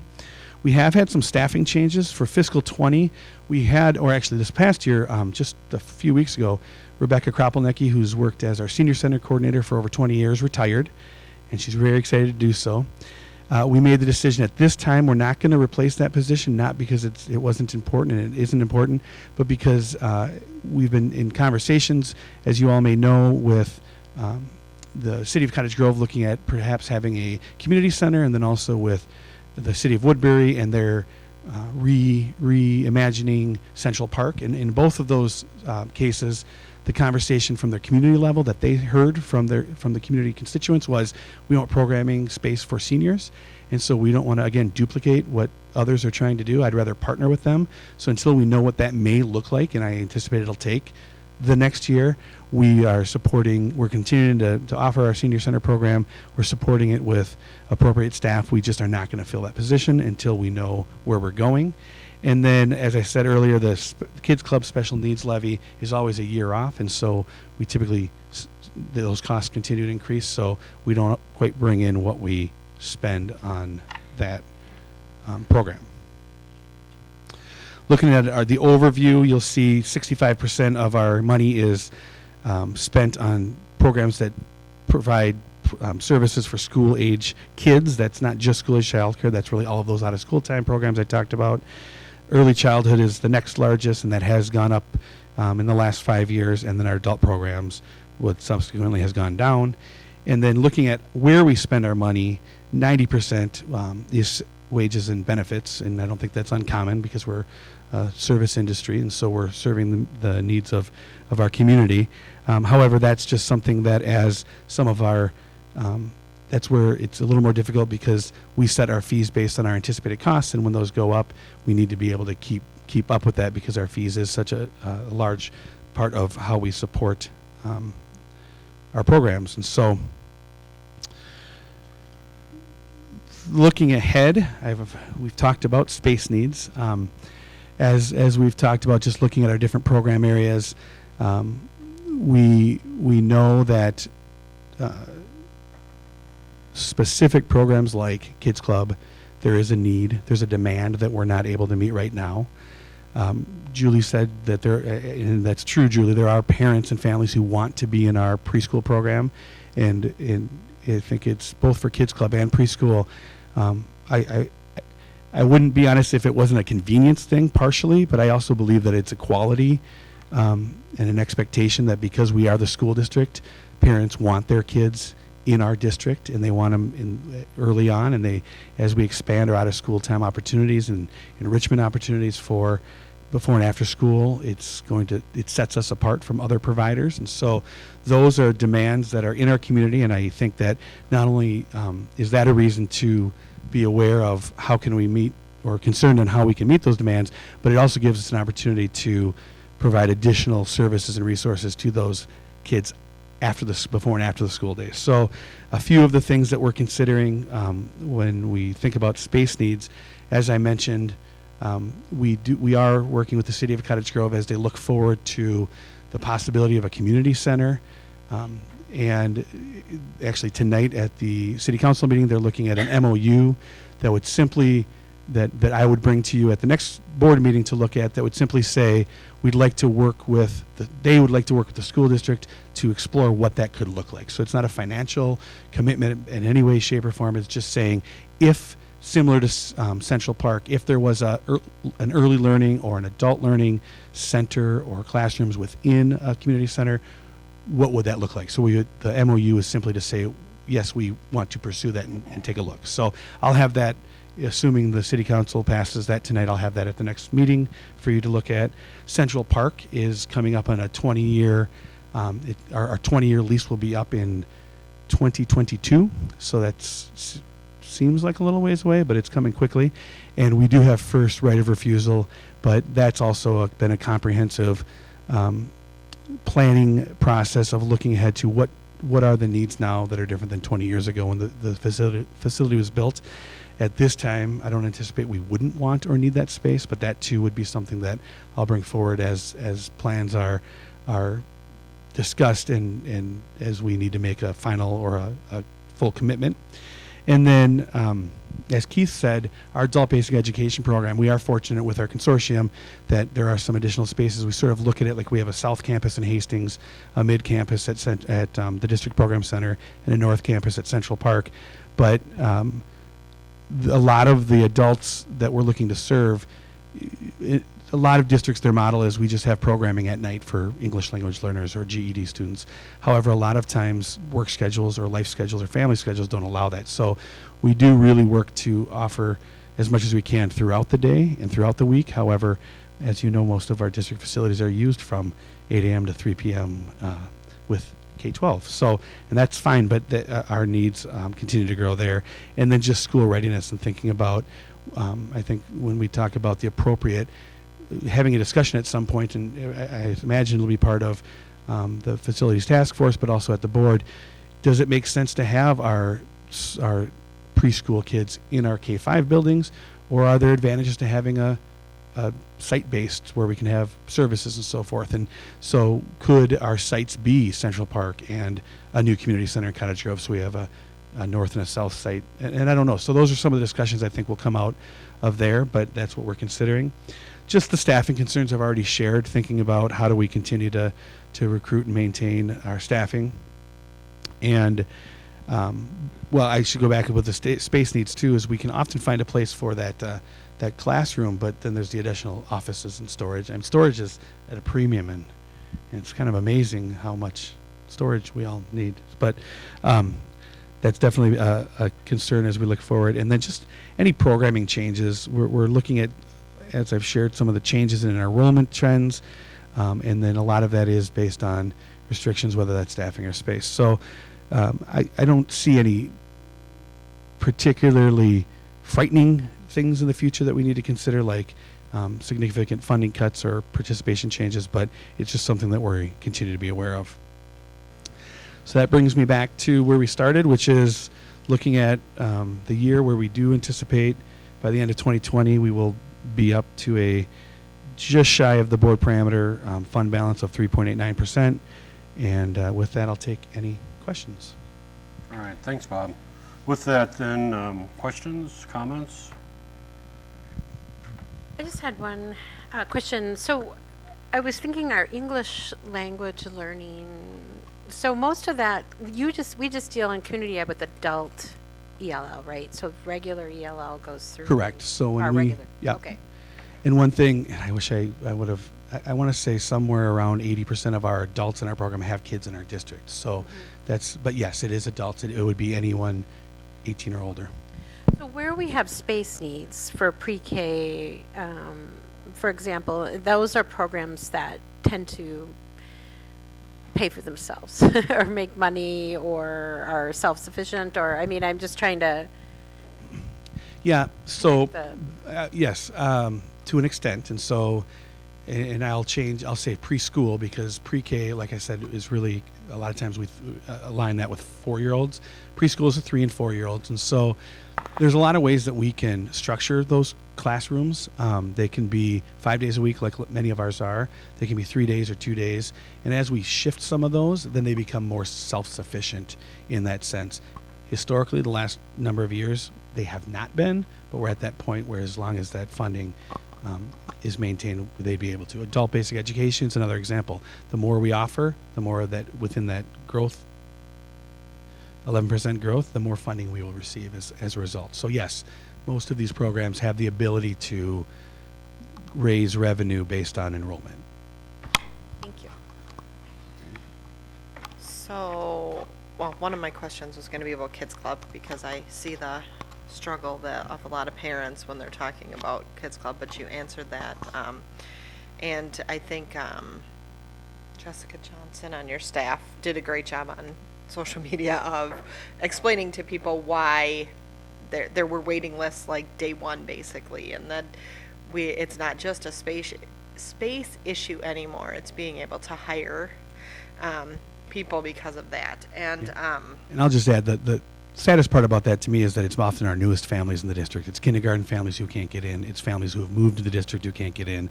It's our own staff who got hired late, and those spaces where they live are already full. So it's something we've been working really hard to address. It's just not been an easy solution that we found. So yeah, this was my first year having to do it, and I was on there and like refreshing. So it's a big thing. So it's nice to know that we're working on that. And then my second question is around pre-K or preschool in the schools. How do our fees, how do they match up with fees of some of the other preschools in our area? Are we similar? Are we a little lower, higher? yep, it's been 2 years since we've done a more comprehensive, but we found ourselves on the low end, the low 50%. Or the bottom 50% of both other school districts who offer pre-K or preschool, and then also local providers and centers. We're never, I think the lowest cost childcare is in-home providers, and we compare ourselves to large centers. So Yeah, yes, and we maintain an affordable program. Yeah. yeah, and that's kind of more what I was talking, like the centers, I know the daycares, because you're getting a little bit of both in those, but it seems like out in the community, a lot of parents want to get into our programs. And having kids that went through it and having kids that didn't, it really was nice, especially going into kindergarten, because they have that, they know kids already, because the 5th graders are helping in those pre-K classrooms, or 4th graders. And so I think they start building the relationships sooner. They start building the relationships with teachers sooner, because even the teacher that's not their preschool teacher, these other teachers are around and visible, and I think it just makes those transitions so much nicer. I know you were talking about maybe other places, but I really like the idea of having the 4-year-olds in the schools. And that's absolutely true, and we hear that from parents. There are a number of circumstances where their home school is not available, so they end up at a different school, so they don't have that same opportunity. And then the other thing that consideration on whether it's site-based or combined at a early learning center is just our ability to provide services through special education, because they're not at early childhood special ed's not at every of the elementary buildings. And then also the other thing I'll just bring out, we currently serve about a third of our kindergartners were in our program the year prior as 4-year-olds. So that means obviously 2/3 are not. What Joyce and her team and our early learning team have been doing is really looking at alignment horizontally out into the community and providing professional development and training to those child care providers. At our last one a month and a half ago, we had 80 local child care providers in attendance, and they're getting a lot of the same training and resources that our teachers are. So it may not be our goal to serve 100%, but whatever that number is that we think is appropriate, we're going to continue to work to make sure not kids who aren't in our program are ready for kindergarten as well. Do we know about that, from the 2/3 that aren't in our program, do we know what percentage wants to be in the program but we don't have space for? I don't have that number. I mean, we could certainly look and see what kind of waiting lists we have. I don't know that right now. One thing that we're doing moving forward is we're going to ask kids as they come to us what their preschool experience was, so we can get a sense of where they were. And I don't know if there's a way to, in that, ask what their desired space. I don't know. I'm not sure. But I mean, certainly I could look at the waiting list and get a sense of how many try to come and we aren't able to accommodate. Thank you. Any other questions, comments? Again, this will come before us at our next board meeting. Yep. So it'll come with when Dan presents the final budget for fiscal 20. It'll be part of that. So. All right. Thank you. Well, thanks, Bob. With that, we'll try this again now and move on to 8.3. And that'll be the review of our 2019-2020 preliminary general fund budget. And that'll be presented this evening by our Director of Finance, Dan Pyan. Thank you. Good evening. Thanks, Bob. It's always nice to have Bob and Wendy too to doing their budgets. We really don't have to do a lot with them. Just look at them, download them. Basically, I just tell Bob need more money or less money, and he just figures it out. But so I really appreciate the fact that Bob puts a lot of work into his budget and keeps it in line. And you heard Tracy's budget the other day, and it's the same thing. So tonight we'll be talking about the 2019-2020 preliminary budget. I think I did my first public presentation of a budget back in the mid-90s, so I never thought I'd be doing a budget that had a 20 at the end of it. And I don't think I'll be doing one with a 30 at the end of it, but I hope I'm not going to do one of those. Unless I just come in to do budgets. And obviously, it's always an exciting time when we get to talk about budgets. I know if you need to go to the bathroom, people, you might want to go now. Listen? If you want people to hear it, you might take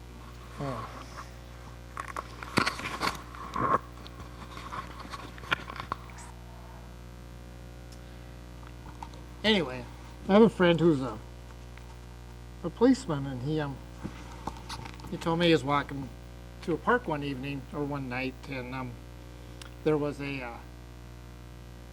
young lady who was out by the street light, and she was looking at the ground and walking all around, and he said, "Well, are you okay? What are you looking for?" And she goes, "I'm looking for my keys." And so he started looking around, tweeting and seeing. He goes, "Well, when's the last time you saw him?" She goes, "Well, I dropped them way back there," and she pointed back to the dark part of the park. And he goes, "Well, why are you looking out here?" She goes, "Well, this is where all the light is." And sometimes when we do our budgets, we gotta do the same thing, and we gotta look in the dark. We can look at the obvious things in the light all the time, but we really aren't finding what we're looking for. A couple notes about the budget. It's, as I said before, our budget's a guide. We use it to stay solvent, so we know where we're going to be at the end of the year. And we take all our budgets, and we'll talk mainly about the general fund budget tonight, but we combine it with the food service budget and the community service budget and debt service and construction. but in the general fund, you know, we have rules that are governed by the Department of Education, and we need to make sure our balance doesn't fall below negative 2.5% of our operating expenditures. So as we look through the budget, it's important to have it there as a guide to make sure that, you know, at least we're at our marks. Ours is large. It's 17,395 lines. If you do the math, and we made Chris do the budget all by herself, and she spent 1 minute on each line, it would still take her 7 weeks to do it. Nothing else. It's tedious. We've gotten lots of help over the years. At this point, we still calculate everybody's salary expense and everybody's benefits. And we do that because we have to make sure we have enough money to pay all these things. And if we just started using, as some districts do, and maybe we'll get to that point someday where they just start using flat amounts for benefits and salaries and to make it easier, we're just too close to the edge to start doing that. Because if you're off, it could cost you. But at some point, we'll get to that point where, you know, we can go to a flat amount to go to more of a site-based budget. But right now, we got to make sure we're going to have enough money at the end so we actually figure out everybody's salary. So that's very tedious. It takes a long time. And also in this budget, as we talk about it, this is, you know, tonight's presentation is a high-level view, obviously. We're not going to get, I don't like to post a lot of numbers, although we like to talk about numbers, but we can't possibly give you a lot of good details in a PowerPoint, mainly because it's just too many lines. And more details are in the budget book that's been attached to your agenda, and I encourage you to read that. We'll talk a little bit more about that later. But with that, we'll talk about the budget. I don't know which one I had. Anyone? No. So the 2019-2020 budget, the summary of it is, as we look at how we ended up figuring, we have our projected revenue is about $249,240,739, and we have projected expenses about $250 million, $388,000.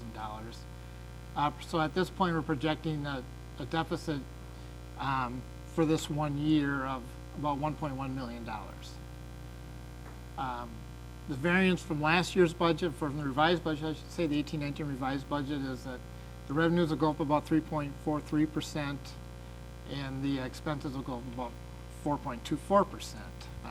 Some of that is attributed to long-term facility maintenance, which is now in the general fund. The state increase in the formula contributes to the 3.43%, and also a special education revenue increase. A couple notes about this budget.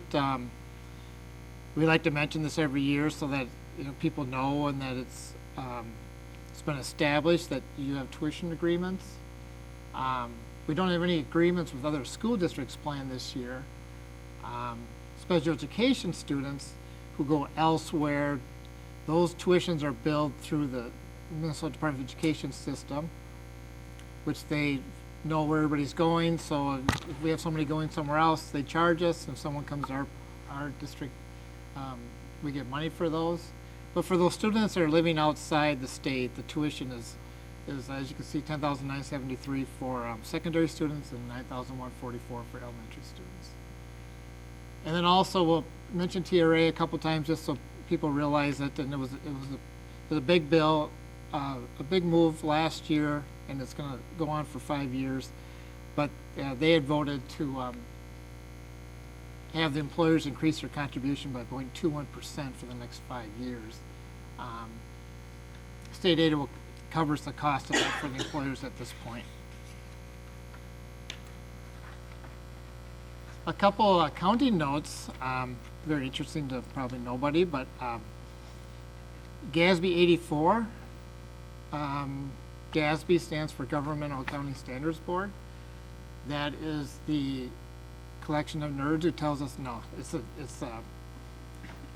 It is the board that defines how we can account for certain things, and they come up with stuff, I think, just to come up. I shouldn't really downgrade them too much. Actually, our controller sits on the state advisory board for GASB and for MDE, but they made a new rule next year that student activity accounts must now fall under school board control.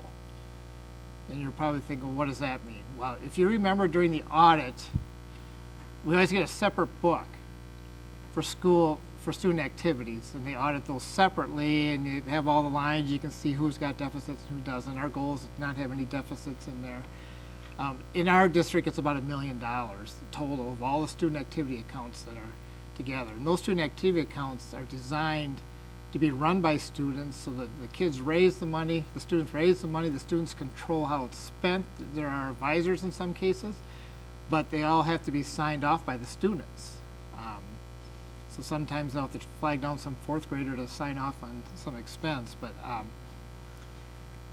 that will change because now it has to go in the general fund. And the big change will probably be how we account for it. We'll probably start using more expense accounts and things like that. The students will no longer have to sign off on these things. I'm not quite sure why they changed it, but they did. What we'll do for us will probably reflect an increase of $1 million in our revenues. But what they don't spend of the $1 million has to be restricted in a separate restricted account. So it's not going to be any more money into our fund balance, but it's going to be running through there. So they will have to follow board control rules too, and it gets to be quite long and complicated, but I think most of the people at the schools know what the rules are. It just kind of depends on what you can buy with things like that. So it's going to be very difficult for a student. Probably the most glaring thing is it's going to be very difficult for a student group to raise money, to give to a charitable cause, but charitable contributions are not allowed under board control. School boards cannot give donations, so we're not sure what's going to happen with that, but they won't be able to do those kind of things, and those are the kind of things that students do, and that's fun for them, but because of GASB 84, they'll no longer be able to do that through the student activity accounts. As you know, education funding in Minnesota is made of a combination of different things. Most of the money that we get, we're $248 million in revenues in the general fund. Most of the money that we receive for the general fund comes from state aid. And the state gets that money from income taxes and sales taxes. So the reason I point that out is that money can be very volatile compared to how the economy is doing. And if the legislator is going to decide what the formula is going to be or the increase, it kind of depends on how the economy is doing. We also have local levies, about 23%. That consists mainly of your referendums, operating referendums. Federal aid, about $4.3 million, that's 1.7% of our budget. And that's actually gone down over the years because of sequestration, and just really they have not been fulfilling their special education obligations. And then local fees, service charges, about almost $5 million, about 2%. Some of the revenues we get for state aid, I won't get real deep into them, but some of them are interesting. Obviously, the biggest one is our basic formula aid. So they take an amount multiplied by the number of pupil units you have. An adjusted pupil unit is the number of students you have, but they weight it based on what grade they're in. That increased $126 per student this year, a 2% increase. Compensatory is driven by the number of students eligible for free reduced lunch, and it's also driven by concentration of those students, so that they actually tell us which each school gets for compensatory aid. So it's not just one block grant. They tell you because of the concentration there, this is what this school will get. That was actually reduced because of accounting of free reduced kids 2 years ago. During an audit was discovered that some were doubled up, so they reduced our compensatory aid this year. Referendum aid is just part of the operating levy that was approved over the years, and it's just a portion of the total amount. Local optional aid is $424. While the amount we get is $424 per student, but it's divided between levy and aid, and this is just the aid portion. It's supposed to equalize the tax burden. And then another big one is operating capital. We get aid and levy for that. Our enrollment is a key factor. There's just a graphic. You can see how it's risen over the years, and it's somewhat gone flat a little bit in the last 4 years, and we'll talk a little bit more about that. But you can see it, not even 10 years ago, we had 18,000 or 16,800 students, and we're almost 2,000 more than that now. This is a tool we use to figure out what we should put in for the budget, not only for the next year's budget, but for the revised budget. Because what I try to do is track each month and average out what we think will end up at the end of the year. Most of the projections are based on cohort survival method, so it's not going to be as aggressive as a demographic study. It basically just says what happened over the last 10 years between these two grades, and that will keep, so some grades go up, some go down, but it all evens out pretty much at the end. So what we're projecting for the budget is 18,537 ADMs, which translates to 20,238 pupil units. This is reflecting a reduction in the enrollment of about 0.3%. This is pretty conservative. We get a little nervous when we're projecting revenues and then the students don't show. So I've been just taking what student information has given me, what they have enrolled for next year. So this is basically based on what's enrolled next year. The wild card might be the early childhood special ed. And then, as Bob talked about,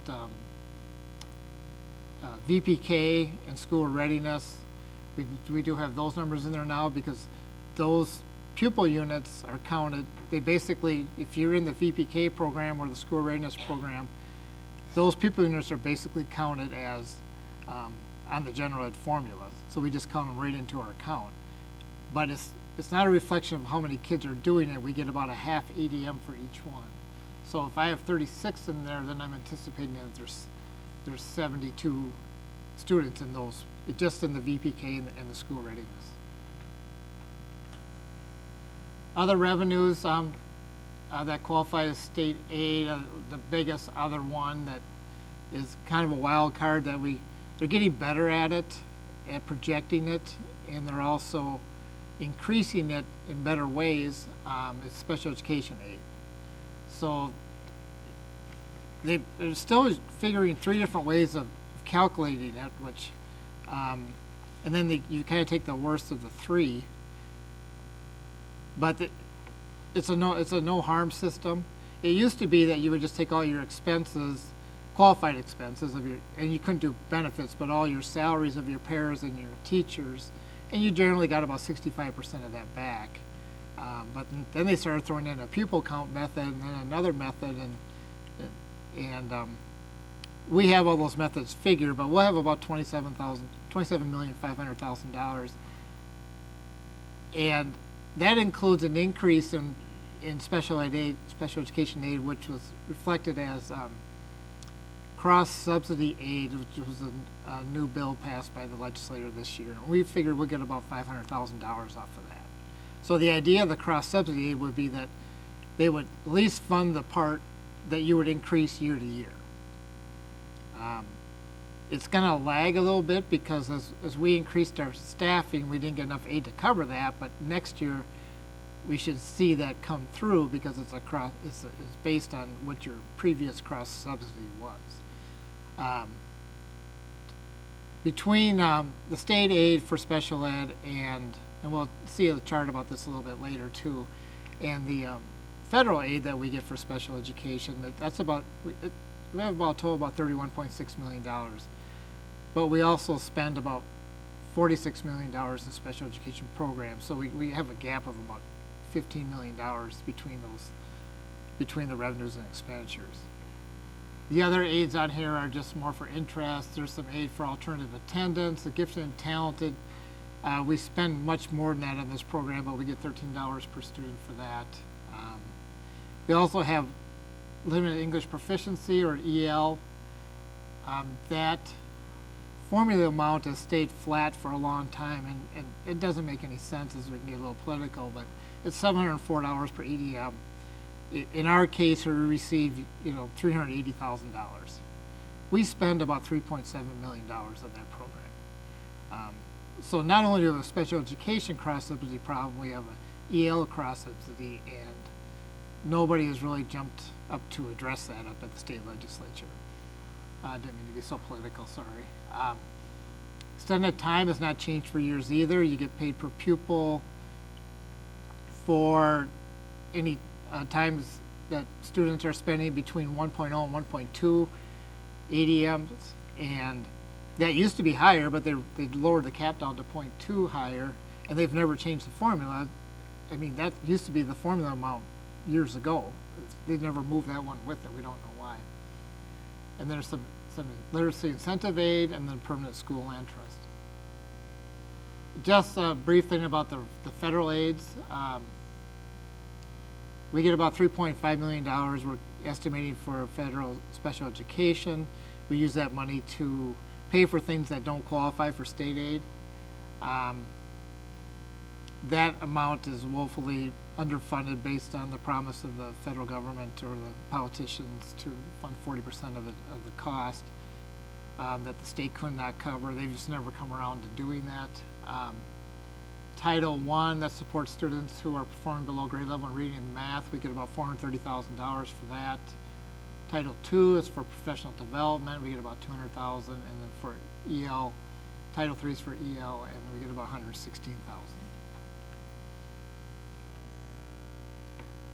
$116,000. Just mention with some of, when you look at the local revenues in that sheet, what are they? Well, the second largest source in the general fund is our property tax levy. In the general fund, it's mostly the operating levy of $1,836 per student, plus $424 for local optional revenue. We're about $188 under the cap. We levy for operating capital, the other half of what we should get. We levy for long-term facility maintenance. We levy for safe schools. That's all levy. We levy for gifted and talented. Or no, we get gifted and talented revenue. And then other revenues we get are third-party billing, rentals, participation fees, and interest.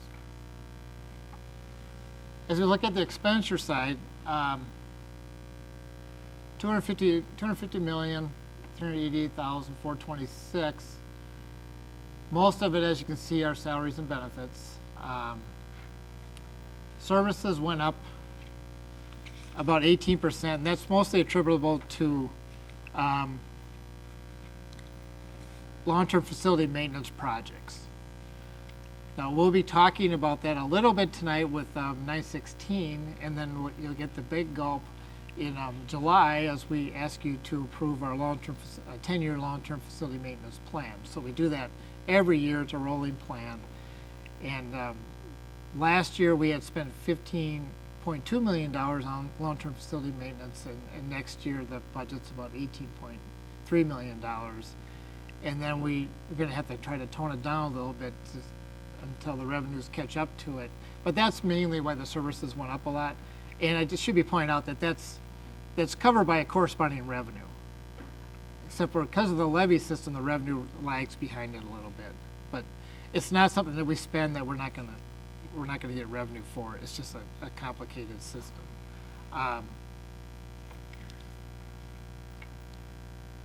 And back when we were here, I forgot to mention something on the local revenues and the levies. Just a note that Tim had talked about the ATPPS as a grant from MDE. That's actually also, a lot of the funding is also actioned by you guys because there's also a levy. So we levy about 1.5 million for ATPPS and the rest is state aid. And that levy, that we, you guys decided to increase it, so we could get the program up and running, about $800,000 last year. Whoops, the labels went away. I can tell you what they are, so, you know, where does our, well, they show up on yours, but they don't show up there. Hit the clicker. Hit the clicker? Did you? Oh, I thought maybe you built the slide. Yeah, you can see, you can probably see it on your screen. Yeah. Anyway, so where does the money go? So for every dollar we spend, 47 cents of it goes to regular instruction, and 18 cents, almost 19 cents goes to special education. So you can see, and then instructional support is about 4 cents, so you're looking at about 70 cents of every dollar is going into the classroom. And then pupil support is mainly transportation, so about 10 cents is going to get the kids to the classroom and to take them home after the classroom. And then another 12 cents is going to sites and buildings, so that money is used to maintain the buildings that hold the classrooms. So you see a lot of the money is going directly into education. We don't spend a lot of money in sites and buildings on stuff that's not related to schools. It leaves about 3.5 cents for administration. That's the administration of the school buildings, and then district support's about 3.5 cents also. We talked a little bit about, you know, our fund balance and trying to balance it and increase it. We're always kind of fighting back against a growing gap between what we get for special education revenue and what we're spending on special education. And some of the gap can be attributed, like I said, to the fact that the federal government hasn't really lived up to their promise from many, many years ago when they passed IDEA. So we're really not getting new good revenue from there. It gets held down by sequestration and politics. The state aid, they're working hard to try to increase that and level it off in the next, after 21, they're taking all growth limits off the formula. Meaning that when I tell Michelle, well, we're up against the cap, we can't hire anybody else, I won't be able to say that anymore, but there still will be an artificial cap because there's only so much money in the state to go around. So they figure out what you're owed, and then they do what's called proration. They figure out this is how much we can give you based on trying to give everybody the same amount of money. But this cross subsidy in its rawest form, if you just take what we spend and what we get for revenues, you know, runs up about $17-18 million. Now the state will do a cross subsidy report that you can pull off online, and that will be a little difference because they actually take the money you get from the state plus the money you get from the federal government. They figure out the money you spend on state programs and federal programs, but then they also subtract out a formula that I haven't quite figured out yet. The amount that special ed students spend in the general ed classrooms, because they figure they already give them general ed money for that. And I don't know how to get to that number. I just wait for the state to tell me what the number is, but it's more of it's a political number. We can't move it up and down, but that's how they calculate it now. And then we talk about expenditures. Most of our expenditures aren't salaries, as you know. Class size is the biggest driver of salaries. At our district, if you look on the MDE website, our ADM per licensed staff is 15.75. That's per licensed staff. That doesn't necessarily mean that's our class size, but that's the only thing we have to gauge against other districts and look at their other ones. And if you're interested in this kind of stuff, if you look on the MDE website and you go to School Consolidated Financial Reports, Go to data, do this website, go to data center, school finance reports, and you'll find these consolidated ones. And you can pull up the statewide one, you can pull up any district, and it shows all the revenues and expenditures as most as recent as they have them. It's got charts and all that kind of stuff. And that's where I look to see, licensed staff per ADM or ADM per licensed staff. That's where I like to look to compare to other districts. We're a service industry, and salaries and wages will be our largest expenditures. 73% of our salaries belong to licensed staff. Negotiations are very important, as you know, and the step and lane system adds automatic multipliers, meaning that even if we weren't negotiating, that there's still increases to pay depending on where people are in the step process. Another biggie is benefits.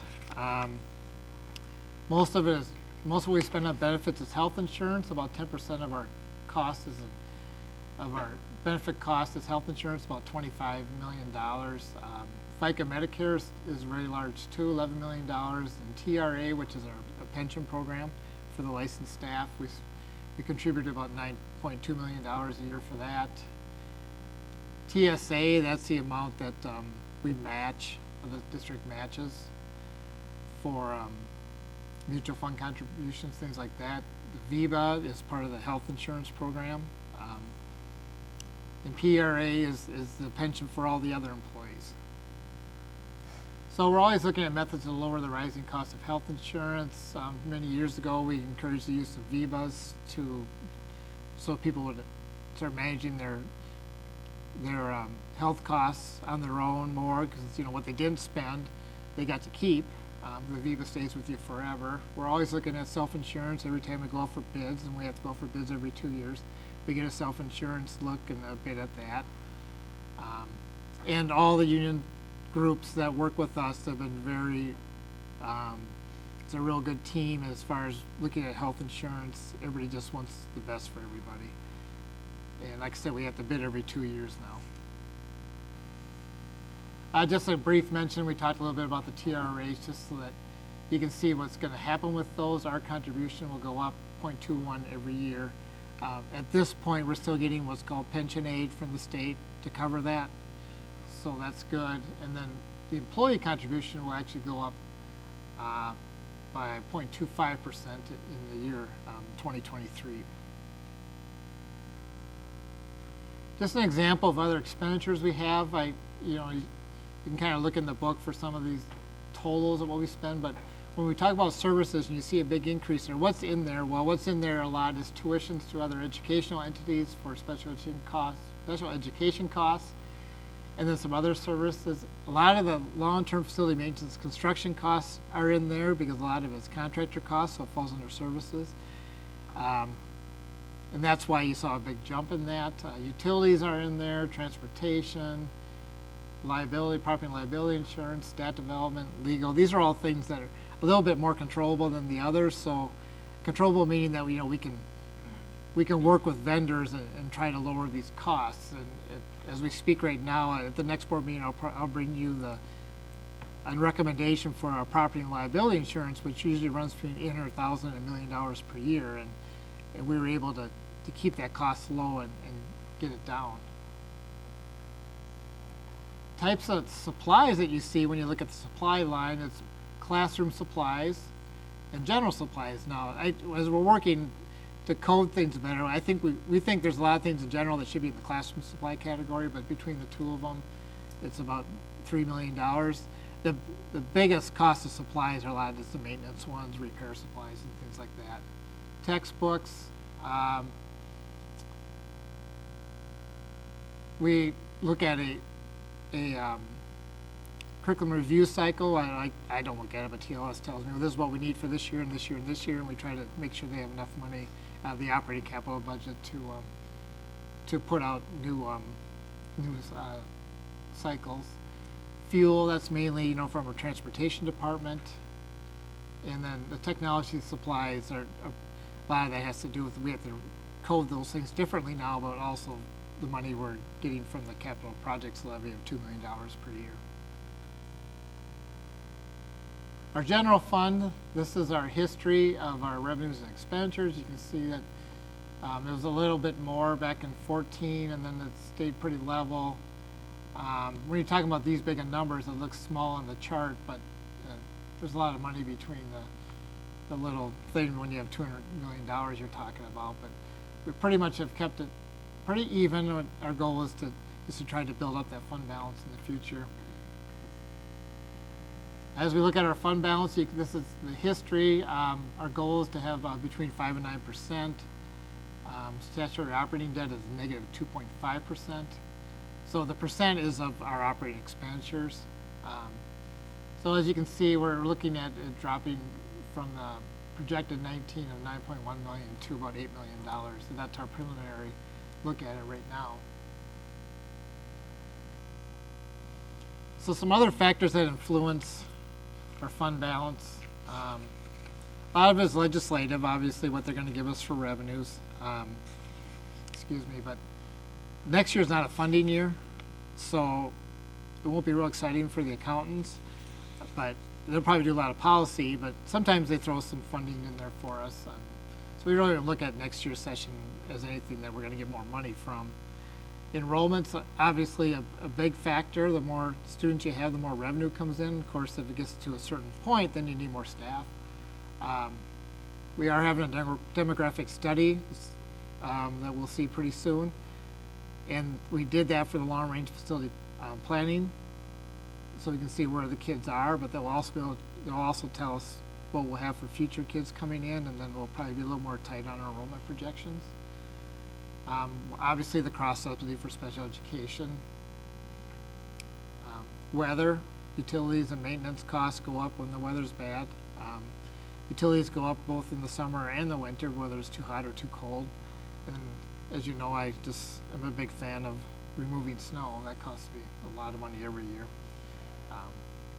We were looking at the history, and like 2 years ago, it was only $450,000, and you think back what the weather was like, and then the last 2 years, it's been about $900,000 each year. So that's a big shift between years. Unfunded mandates, the economy, and contract negotiations. And finally, the other funds, because as we look to approve the budget next time, you're actually approving all the funds.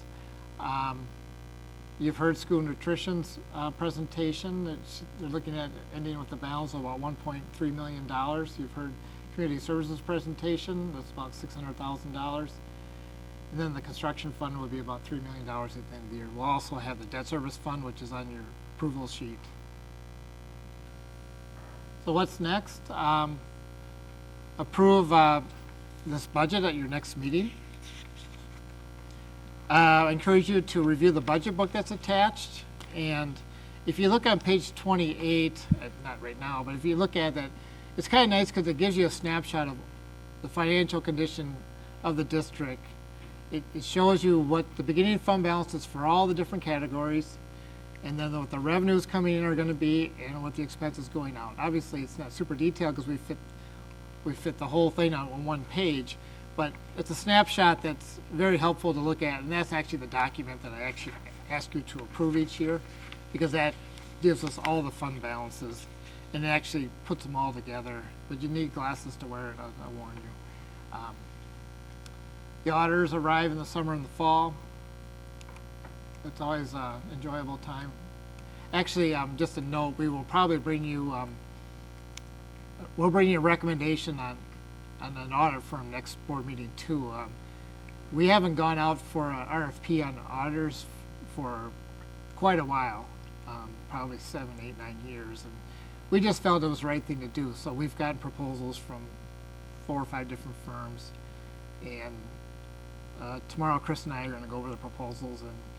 And money-wise, I think they're all going to be about the same. It's just, you don't want to get too close to one auditor all the time. But then on the other hand, if you get a new one, it could be stressful, but that's the way it goes.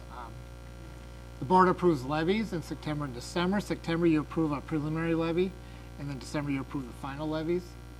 We have our Truth and Taxation hearing, which you know is the Super Bowl for business managers. The audit should be done sometime in November or December, and you'll approve that. And once we get the audit done, then we can insert those balances into the revised 1920 budget, and then we'll have a better idea, where we'll be at the end of 20. Then we'll project our fund balances for the next 5 years, and then we'll revise the 1920 budget, and we'll start working on the 2021 budget. Just want to thank a bunch of people because the budget is very tedious and takes a long time, and it's stressful, and it's generally a pain. But it's also something that we produce that we're proud of. Chris Blackburn, our controller, does a lot of work on it and always stays positive about it. The finance staff, Manuela Brown and Nikki Castle, have gotten to do a lot more of the work on the budget, and they do a great job. Patty Marks and Diana Moreno and Sue Bojanowski. And they always have to put up that I'm really crabby for like a month because of the budget. School nutrition staff put together a great budget. Community services and human resources. Kim Bain and Andrea Helgeson did it. They do all the staffing now in conjunction with Chris Blackburn, and they just do a great job. And it's a very tough job to get all the staffing done for 23 schools, and I just think that they do a great job. Payroll puts together a lot of numbers for us. And then, of course, the assistant soups and the principals and directors are very supportive of what we do. Might not be happy with it, but they're very supportive of it. And then communication staffs for all the fine publications. With that, entertain any questions, and like I said, we'll bring it back at the next meeting for approval. All right, thanks, Dan. With that, then, questions?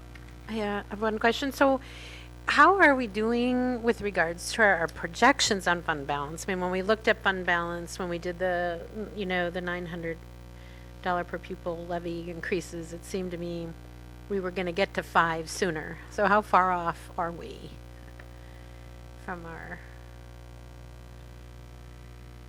Well, I mean, that depends. It depends on enrollment. Our enrollment didn't go up as much. We may have a lot of kids around. It's just that there's different options now for them to complete their high school education. And we do make room for them, but we might not get paid for them because they might be PSEO or online, things like that. So that's Right. That's kind of kept our enrollment down, that we get most of our state aid from, at a level where we didn't think it would be. So a lot will depend on if we're going to get more students from the new housing, which we haven't really seen yet, but it's is it a matter of people moving from one house in Woodbury to another? I mean, as you drive down 19, you see houses everywhere. You drive north on 19 or south, either way, and are they people moving from one part of Woodbury to another, or are they people coming in? Those are things that the demographic people will be able to tell us, because they actually do the interviews. They actually knock on doors and ask people where they came from and things like that. So, but to get to our fund balance, to get to our 5%, right, it's looking more like revenue-wise, it's going to be tough. It may be tough to get there from our revenue, and that we are going to have to make additional cuts, is what I'm seeing here, I guess. We need to keep our expenses more flat. And we think, now that we think that we're in a good spot as far as, I think we're staffed up for special education, and if we don't see a big increase there, that will help a lot. It's we got them all in this next budget, and hopefully it'll stay flat. But we will look for, some kind of method of reducing, a certain amount any way we can. I mean, we'll have to just look and see how long we want to take to get there, because I just, when thinking about, more and more projections of, at some point we're going to head back into another recession. I mean, it's just, the trend is not good here, right? and not for lack of all the amazing work that your team does. I mean, you nail the budget almost every year within a percent. I mean, it's amazing. So, but I mean, I'm just saying the trend here of the last many years, as we're not We getting actually- yeah, there. and we actually have some ideas for next year already to make some reductions on the go and things like that, and then for the next fiscal year, so. What I think is important is with the different enrollment options and taking a look at where our growth is and not coming in as quickly as when we looked at this, and then the changes, this budget is very conservative in it, and we want to be that way because we don't want to overestimate and have that. Then we do have costs that we're incurring that we don't have the ability to say no to. Our special education, when we talk about those increases, they're mandated and legal responsibilities that we have that you can't say to a student, we're in a budget situation, so we're not going to provide that service. And that's where the push for the state to say, you guys have to start helping more with the cost because they're escalating at such a quick pace, and there is no ability for being financially conservative to rein that in. So as we told our public, which we are doing after our last levy election, we need to live within our means, which is what we did with the support. But that means that restricting what we're spending in other areas and trying to take a look at how we are the most efficient. But as far as the spending piece, when you look at some of the other things, we've reduced the things we can control, our supplies, our general staffing we've held tightly on, and it's been difficult. And there's other things, as Dan has pointed out, that we have to keep going through. But for our public, that's why we keep pushing our legislators, that we have to have some different help because costs are going up, transportation costs and fuel and our utilities, that no matter how much we want to say we don't want to pay them because that would help our fund balance, we can't. So I think that those are good conversations to keep reminding people where we thought we'd be and some of the difficulties that we're having and where we'll need to go. Now, as Dan says, we've got the approval, we'll see where that goes, and then the readjustments after the summer. It would be nice if some of these new houses that our enrollment gets a little bit higher. Normally we're close to breaking even, but I think this conservative aspect is really important. So yeah, I'm disappointed that we're not where we wanted to be. And boy, we're trying in different ways to do that. And as we talk about special education, it's always important. Those little folks and big folks need that. It's really important funding. It's not about complaining that, if we didn't have special ed kids, we'd be doing great. Mm-hmm. It's a matter of the complexity of kids too, and the things that are expected as we have become more sophisticated in trying to help them increase those costs. So, Thanks. Other questions, comments? So Dan, I have a quick question on that dollar bill slide. Where do activities and athletics fall in?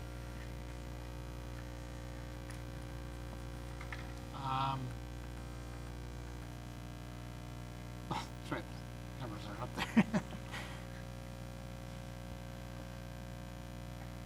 They fall under,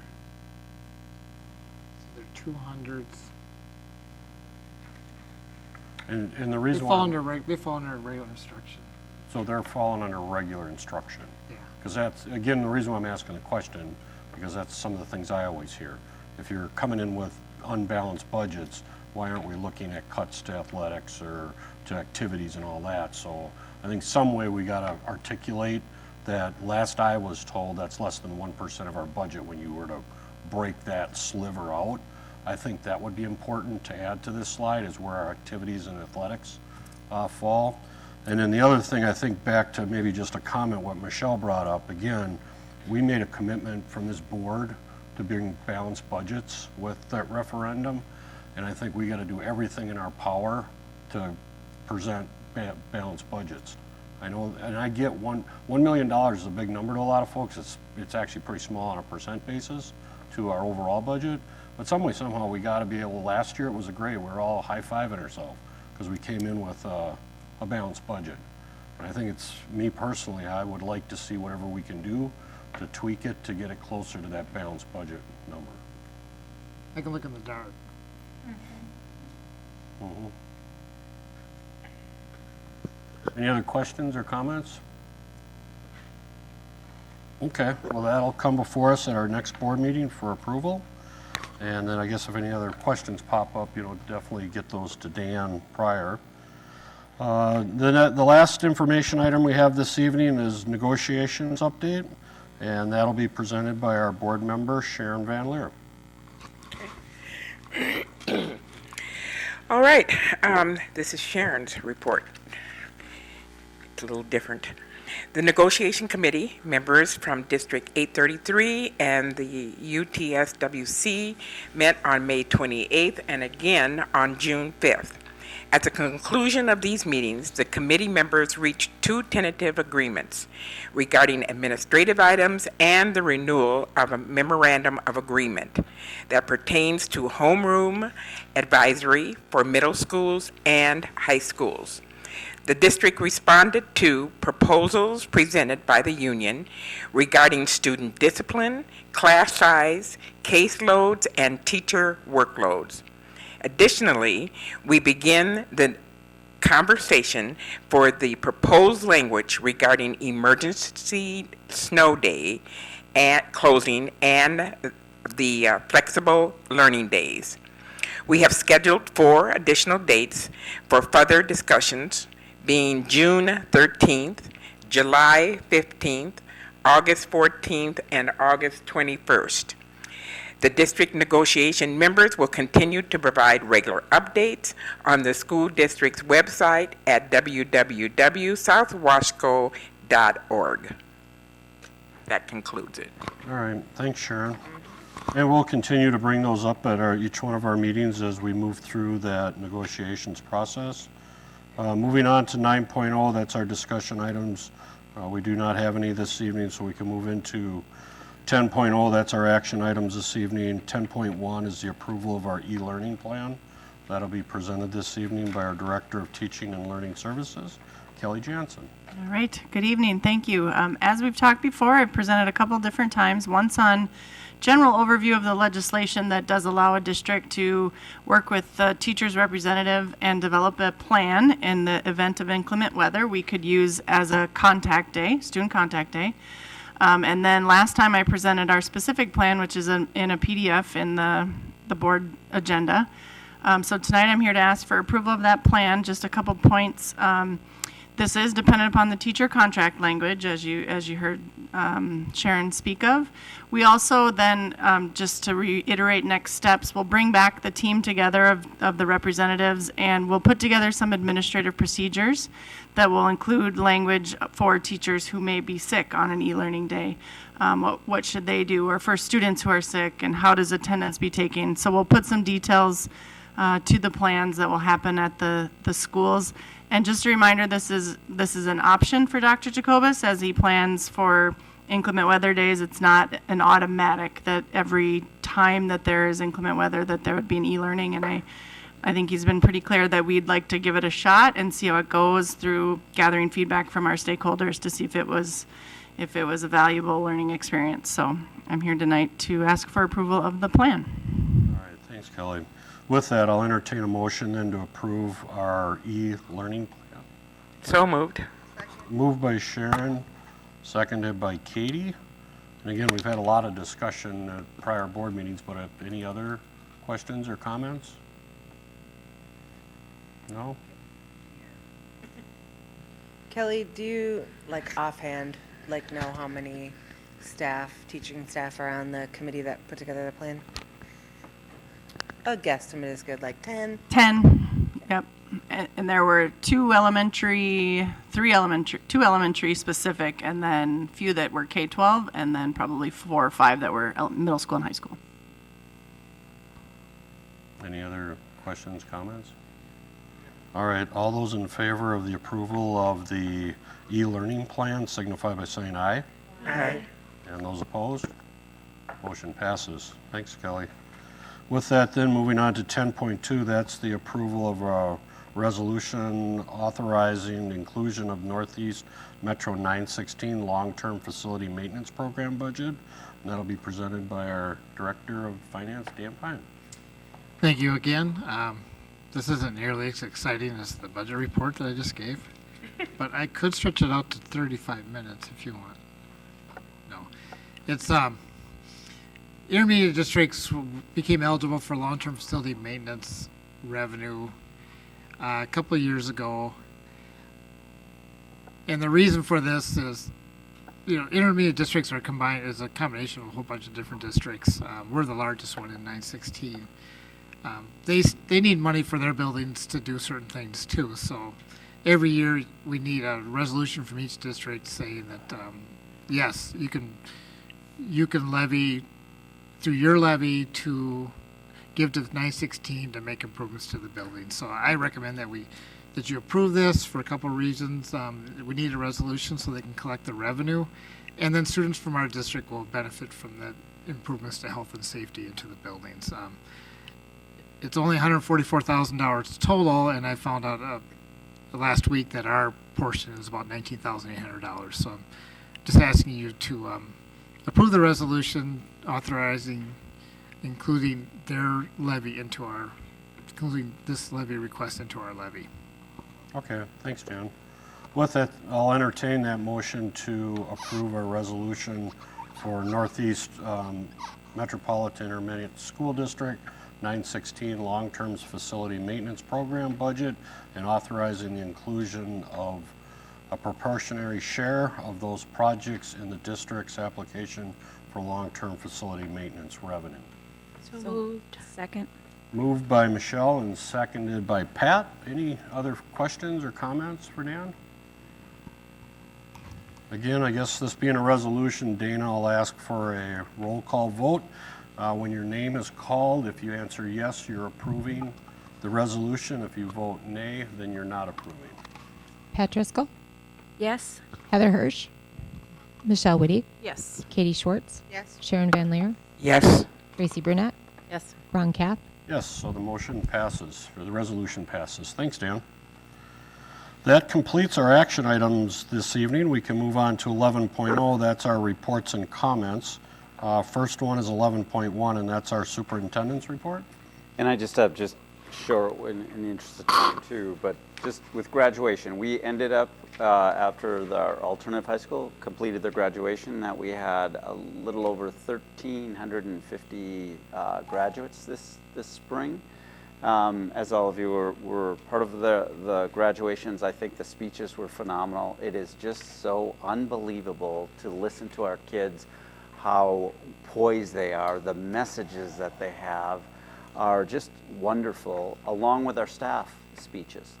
The nervousness that the staff has all the time before they get up and then they start speaking, and it's the personalization comes through with them talking about the kids that they know and the different messages. And so it was a wonderful time, but I was really struck by messages this year. I think there were some very poignant messages, and we're looking forward as we continue to look at the personalization and the student voice to cultivate these leaders of tomorrow that really are walking out now from our schools this year and taking over positions right away. We have some entrepreneurs you've seen through our news that Shelley puts out with the colleagues in her department each week, some of the tremendous things that kids have done already this year. So just congratulations to all the parents that helped get their kids through and all the kids that graduated. And as Tim pointed out, and which wasn't part of his presentation on graduation rate, we're very proud of the work that we're doing. We have a lot of opportunity gaps that we're struggling with, but finally completing and helping kids finish their diploma. We're on track a lot, especially with the 5th and 6th year numbers. So. All right, thanks, Keith. Any questions or comments for Dr. Jacobus? All right, with that, then we'll move into 11.2, and that's our school board member reports. I'll start with Pat.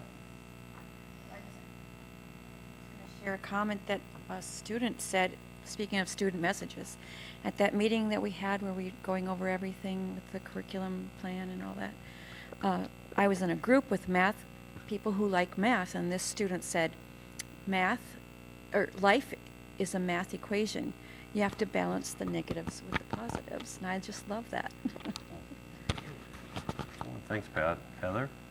I will just say we have been busy with our graduations and negotiations that are going on, and I had a kiddo in elementary school this week, so, and she is leaving the same elementary school that I left back in the day with some of the same staff, so it was a very exciting week at our house. Awesome. Well, congratulations. With that, Michelle?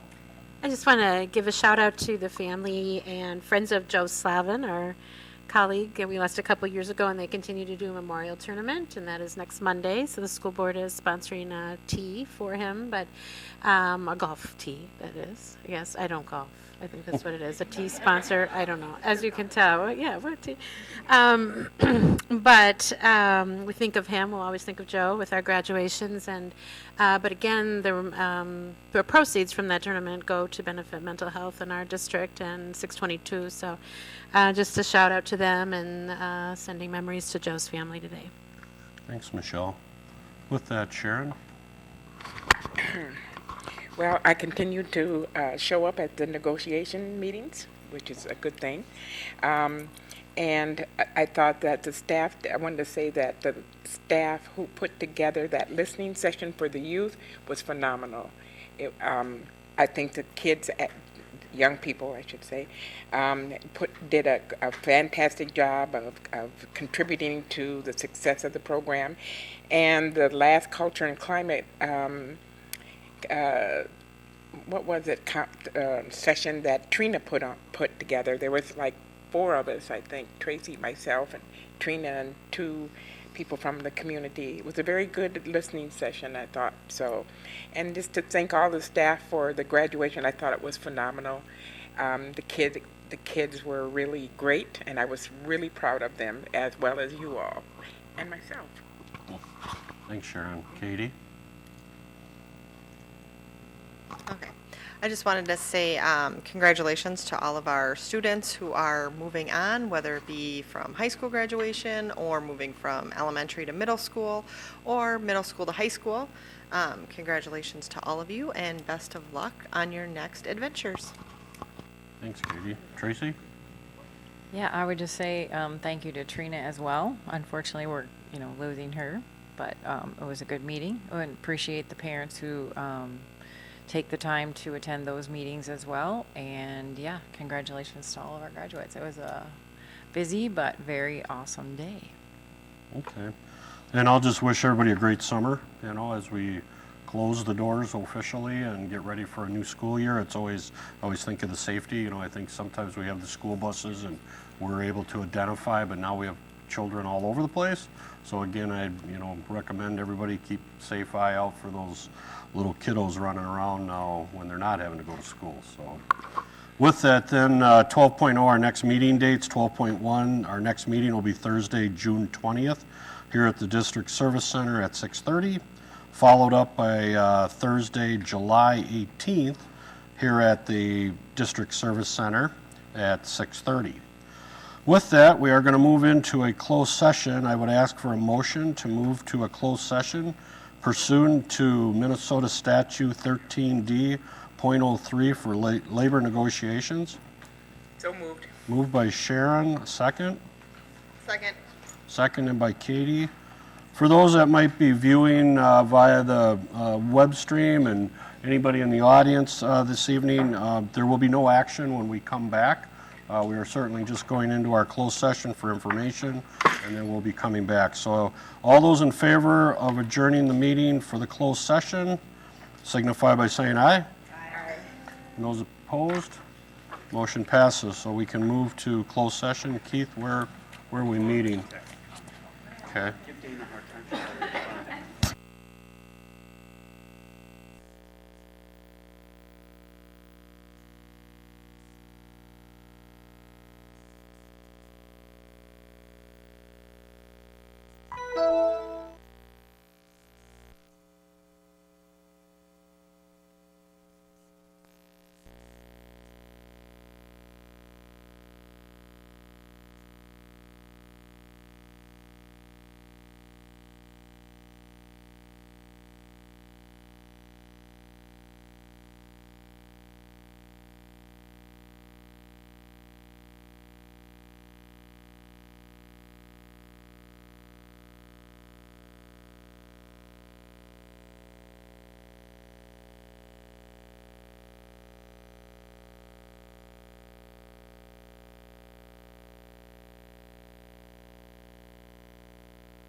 So if you have a slide, you only get 90 seconds. All right, I'd like to reconvene the South Washington County School Board. The school board is coming back from closed session pursuant to Minnesota Statute 13D.03 for labor negotiations. Do I have a motion to reconvene? Moved by Tracy. Do we have a second? Seconded by Katie. All those in favor signify by saying aye. Aye. All those opposed? All right, then we'll move on and start our agenda again. Our last item on our agenda this evening is adjournment. Thank you, everybody. Bye.